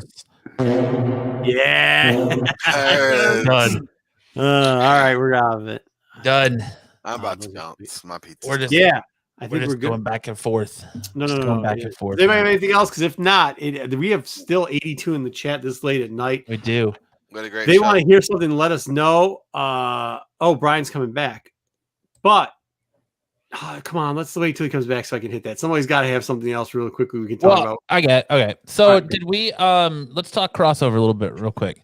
Donny Cates crossover issue 2 came out. We got a couple cameos. Do you guys think anything with these cameos is going to end up being spec worthy one day down the line? I don't, but the book's pretty okay, right? Are you enjoying reading it? Is it worth cover price? That's what I'm asking you. Yes, I think it is. I do love that he's tying everything in, and not just Marvel, DC. Now he's got Spawn in here, and that new cover is supposed to be huge, and that black and white variant's gonna freaking go for more money than I can afford. So I'm gonna lose out on that one. But what a dope ass cover! You know, I like that someone's finally bringing in and going. You know what? Why don't we make this giant universe, one big giant universe, and have some of these guys come in and play together in the same area. Like it's kudos fantasy to him for fun, that. right? It's definitely fantasy fun. But everybody besides CBB, because he said no to this, what issue does you know this is Kate? So what issue does it start falling apart? Let's put a little bet. Let's put a little non $5 bet. But if we were betting $5, I'm gonna say 4. 4. Because he pushed it by issue 3 and 6. So I think it's 4. He just gets it before the arc every time, right? Like the end of the arc, because then you'll buy a couple extras. So I'm going like 7 because I think like the arc will, with this one. I think the arc will stay through 8. So then like like a lot of his books, you're like, hey, let's get it through. He gets to 7. You're like, okay, well that wasn't so good. Then 8 comes out. You're like, he can still make it up. He starts the next part of the arc, and you're like, ooh. Yeah, I was gonna say 9 because that's around 9 is normally he gets about 2 small arcs in there, and then it starts going down, and then he's got to bring it back at least by 15, or everyone's out. The chat seems to be saying 4. 4. There's a lot of 4 to 3 sounds good to me. Well, you already said 1. It's over. So I think personally, I'm not a fan. Like from now, it's falling apart. Like I'm just not okay. Like the premise is all right, but I just don't think it's that. I was never the Hound to begin with, so I'm not letting my own personal bias color into it because that's just how I personally feel. Like when I think that the rest of, let's say, the national perspective will catch up is more around 3 or 4. Right now, there's still some disparity between what I think and where everyone else is like, oh, it's okay. I think they'll start to be more on my level come the next 2. I think actually it's an old person book, and he's playing up to all of us suckers. And when he stops doing that, oh, George, good night, my friend. Oh man, take it easy, George. Good job on that sale, brother. And anybody else, like I said, anybody else send emails to the show or whatever. Like we'd love to talk about it with you guys. If you guys are getting good sales, if you guys are setting the market or you doing whatever else, let us know. We'll definitely highlight it for you. I think it is a lot of nostalgia for people that were in the through these realms that same age. If you're same age as Donnie, like these are books that played well to us. So I think he's going to get through the end, and I think he might be pretty close to. If there's any book he can stick the end on, I think this is the book he can stick the end on because he's just placating towards all of us, right? Like that's what he's doing. Yeah. Well, except for CBB, but like, do we know how long this is supposed to go? Is he said when it's going to end? I'm not sure. I think it's a mini series, isn't it? Make sure to check out number 4. That was my last one. What'd you say, Matt? I thought it was a mini series, but I might be wrong. I don't think it's an ongoing. I hope it's a mini series. I hope it is. Because I think if it's a mini, he can definitely. I think if it's a mini, he can hit it because it's just long enough where he can hit the mini series portion of it, finish it off, just enough nostalgia, and then we can call it a day. And that's what I was thinking too. Is if he does a solid mini series, even I don't know, 10 books, end it at 10 and call it good. I think he's got a solid chance at finishing, tying everything up, making a nice, neat little ribbon and bow, and getting in and out and putting a strong book out. I think if he continues to try and go longer than that, I think he's going to have trouble. I think that's how we all kind of see it, right? Like I like him. The problem that I have with him is like he needs the mini. Did he finish the Doctor Strange Damnation? Did he really nail the ending in that one? Because that was almost kind of like a mini because he did an arc in there. Guardians he did good on. I like the Guardians arc that he did. That was pretty good. I think that might be. I think his downside is like he gets hot and they kind of keep letting him go, and sometimes when he goes, it's like just a little bit too far. Yeah, and that's what I'm afraid of with crossover because it came out so strong in the beginning. I don't know. I hope he only does maybe 10 and calls it over. Good night, Ryan. Thanks, Ryan. Have a good night. Yeah, good plug. Go ahead. Yeah. So I hope that goes down. I mean, I like crossover right now. It's a good book. It's doing well. Everything's cool with that.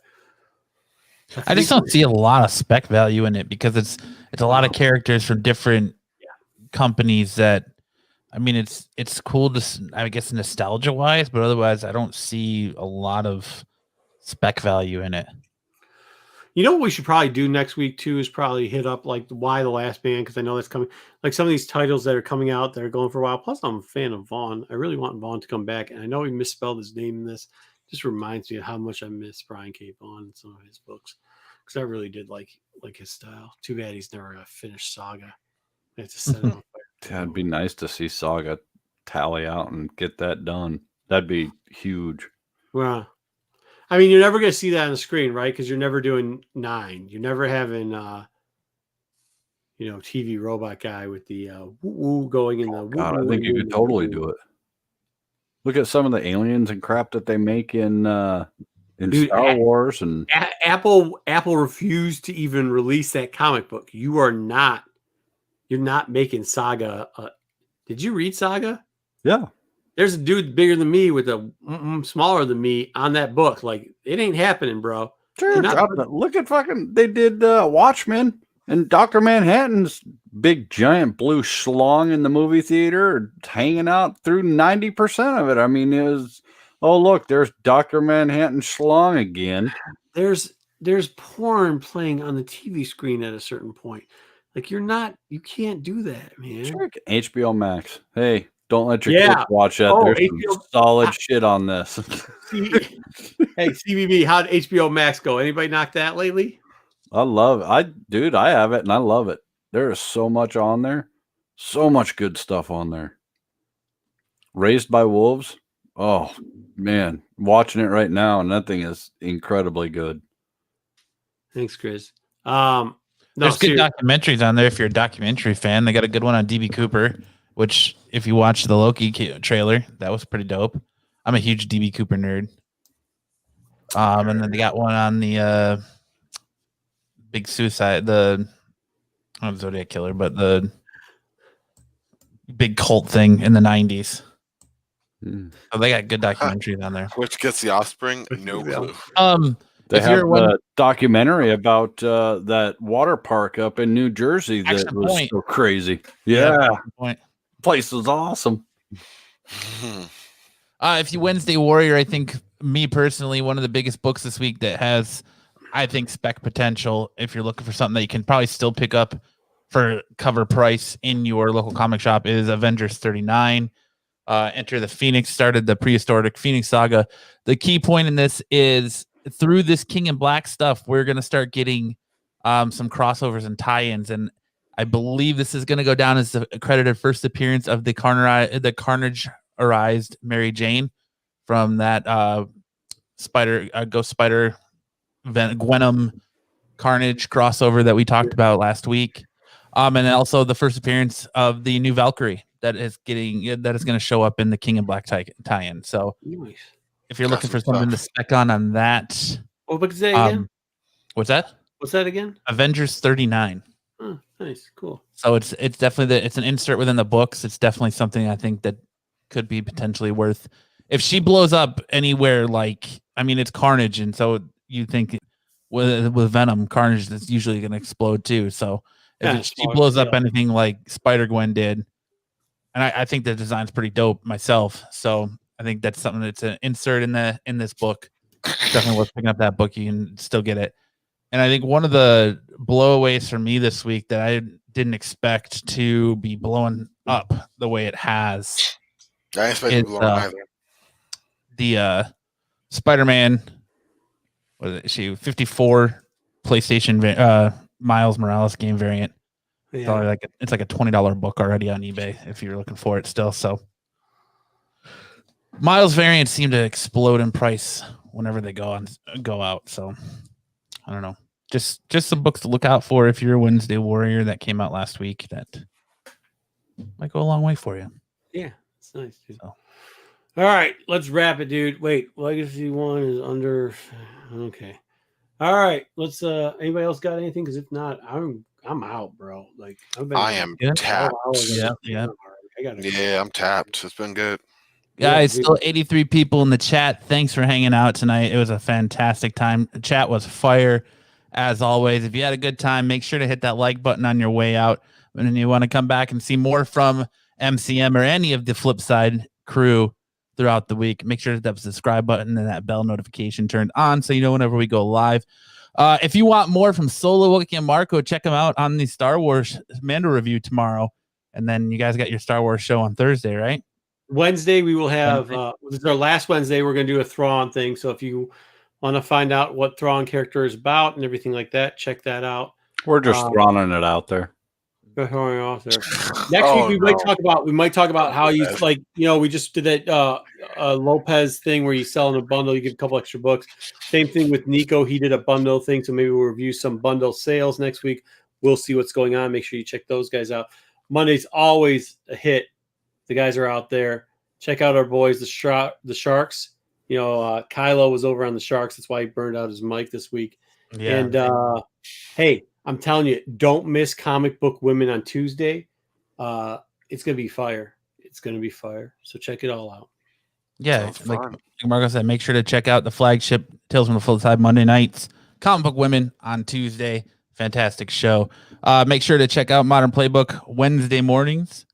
And then of course Hot 10 on Fridays. And I mean, you want something comic book related during the week, we got you covered over here on Tales from the Flipside. So absolutely, we got a lot of good shows. We've been hitting a lot of home runs lately. All right, somebody take us out of here. Let's go. All right, well, that'll do it. Go ahead, Corbin. For Matt Solo, Marco, it's your boy CBB. The Corbin train is out. Y'all have a good night. It's been Comic Book Mayhem. Boom. Said it. Get off my galaxy. We'll see you next week.